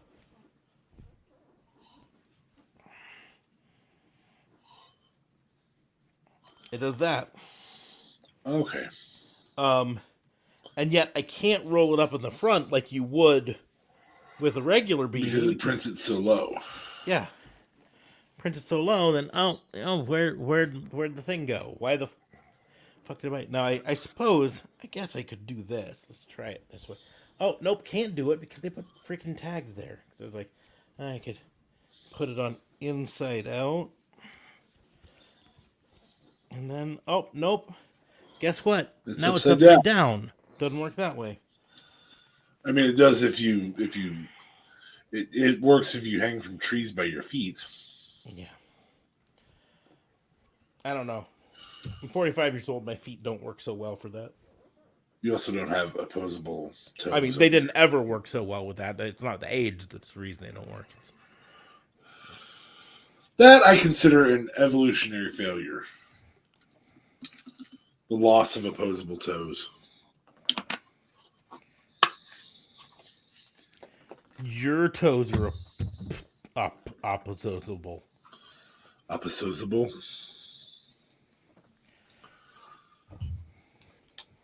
Well, nice of you to bring up the merch store for us to exit on.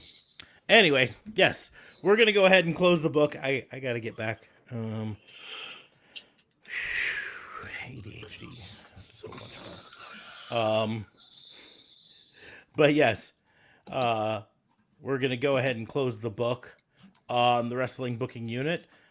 We talked a lot of wrestling. There's a lot of good stuff. We've got 1 week until Full Gear. It's coming up this Saturday. I'm sure we'll talk about predictions and projections and prognostications for Full Gear on the Fantasy Booking Show. But it's gonna be fun. I'm excited for it. I'll probably do a live reaction stream right here, watching it on my screen right here, in my comfy chair. I mean, you did that the other night with I did that for Dynamite. That was more of a test run. of trying to do it straight through OBS. I'm probably not going to do that again. My OBS setup isn't quite dialed in yet, so I will probably just do it through StreamYard like normal, which means I may have guests join me. You might. As they watch. But anyways, we're going to go ahead and close the book on the wrestling booking unit. Make sure to like, share, and subscribe. If you are an Amazon Prime member, you can send a subscription our way for absolutely free. It helps us out more than you could possibly imagine. You can also follow us on the social medias. You can follow me at Raw and Order WBU, just like it says right down there. That's on Twitch, on YouTube, on TikTok, on Twitter, on Instagram, but not on Facebook because Facebook is weird and made me choose at Pissant Podcast. Don't know why. You can follow DA Fabe at... Damn, I was so close. DA Vincent K Fabe on Twitter. That's it. Just Twitter. I'm not on any of the others. I'm not on the Facebooks. I am, but not for this. I'm not on the YouTubes or the TikToks, the TikToks or if you're a crazy right wing person, the True Socials or the parlors. Some of those get a little political for anybody's taste. A little. Parlor's nothing but politics. It's like, wait a minute. Oh, okay. So this is just a political one. That's it. Like, I don't like to live in that world. I feel like there's so much more to people than their politics. So, Twitter is where I'm at. And if I wanted to be political, I'd start posting political shit on Twitter. You know what I don't do? Post political shit on Twitter. You also don't pay $8 a month to get verified.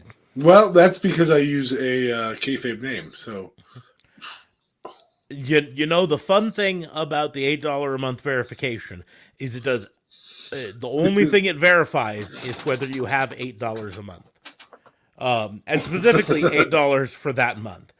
At that point, you can be whoever you say you are, including Elon, which happened including multiple Elons. There was a George W. Bush, a George Washington, multiple popes from history. Martin Luther, not Martin Luther King. Martin Luther showed up, and there was a war between fake Chiquita banana brands. One of them posting that they just overthrew the government of Brazil, and the other one saying, don't follow that other Twitter account. We haven't overthrown a government since 1958. And a fake Eli Lilly Twitter page that, and this is true, caused Eli Lilly's market valuation to drop by $8 billion. Wow. I don't even know who Eli Lilly is, but they're a drug maker, and one of the big things they make is insulin. And charge, $300 for it. And this fake Eli Lilly tweeted out that insulin was now free, and caused such a panic amongst stock investors for them that they dropped $8 billion in valuation. Trolls. Yes. Trolls gonna troll. And all they needed was $8. Of course, they all eventually got suspended. However, in the terms of service for credit cards, there's a little thing where if you pay for a service, and you don't get what you paid for, you can request a chargeback on it. And so if you pay for a month of verification and then you get permabanned, You can you request can that back. request that chargeback. So all this chaos happened, and at the very least, Twitter is going to have to spend a lot of money on lawyers to fight all of these chargebacks, to try to prove that they were justified and it shouldn't be, which is going to cost a lot of money because lawyers ain't cheap, right? So I don't know. Anyways, Part of the problem with the blue check system. yeah. Well, the thing is, like, this is not trying to be political about it at all, but Elon doesn't understand what the blue check was about. He came on pretending like it was about, oh, lords and peasants, blue checks lording over the peasants without it. No, the blue check was a very simple thing. It was Twitter saying, we've verified that this person is who they say they are. And because it takes time to verify, we only do it to people who we consider public figures, right? Like District Attorney Vincent K. Fabe. Yes. Famously not verified. Well, I mean, 6 also- of one, half dozen of the other. Also Detective Mark Smarks, not verified. But the real Eli Lilly was verified with a verified blue check mark. But when you make it just something that you can pay for, it gets rid of the whole point of a verification system. The whole fucking point. Well, other than if you want to be verified and you have to prove your identity. Okay, I understand that. Like if I wanted to be verified under my real name on Twitter, and I wanted to pay the $8 a month to maintain that verification, and I had to actually prove I was who I said I was. Okay. That happens on dating sites and whatnot. Yep. Now, an important to point out, you can be verified under an assumed name as long as you can prove that you are the person behind that assumed name. Hence, many WWE and AEW superstars being verified on Twitter. Yeah. And Or Kid Kid Rock, Rock. yeah, an example. That's not his real name. Or very many rock stars. Quite a few movie stars don't go under their real name for reasons, right? But it's still, the whole point was prove that you are who you say you are. And so in this case, they would say, you're like, I want to be verified as Detective Mark Smarks. And they'd be like, prove that you are Detective Mark Smarks. And I'd say, okay, here is a link to my podcast where I am Detective Mark Smarks. And here I will do a video call with you as Detective Mark Smarks, so you can see the background, me talking as Detective Mark Smarks. I'll hold up a piece of paper saying, I am Detective Mark Smarks and I am trying to be verified, yada, yada, yada. Now you can say, hey, that is a guy who is verified. And if you want to charge $8 to jump the line and get verified, that's fine, as long as there is a verification in it. Otherwise, it's just a stupid blue check mark that proves nothing, right? So much so that Tumblr parodied Twitter and said, one blue check mark's not enough. For $7.99 a month, we'll give you 2 blue check marks. Anyways. That's funny. The world is a vampire. Don't give him any more credit until he goes back to just doing that.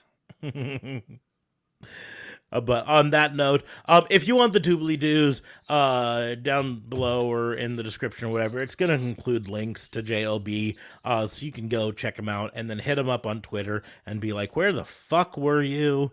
They went way off the rails talking about crypto and fucking Twitter and shit, and you weren't there. You're a whore. That's what you need to do. Anyways, but that's all in the doobly doos. On that note, we're gonna go ahead and close the book on the wrestling booking unit. Thank you all for joining us. We will see you soon. Deuces.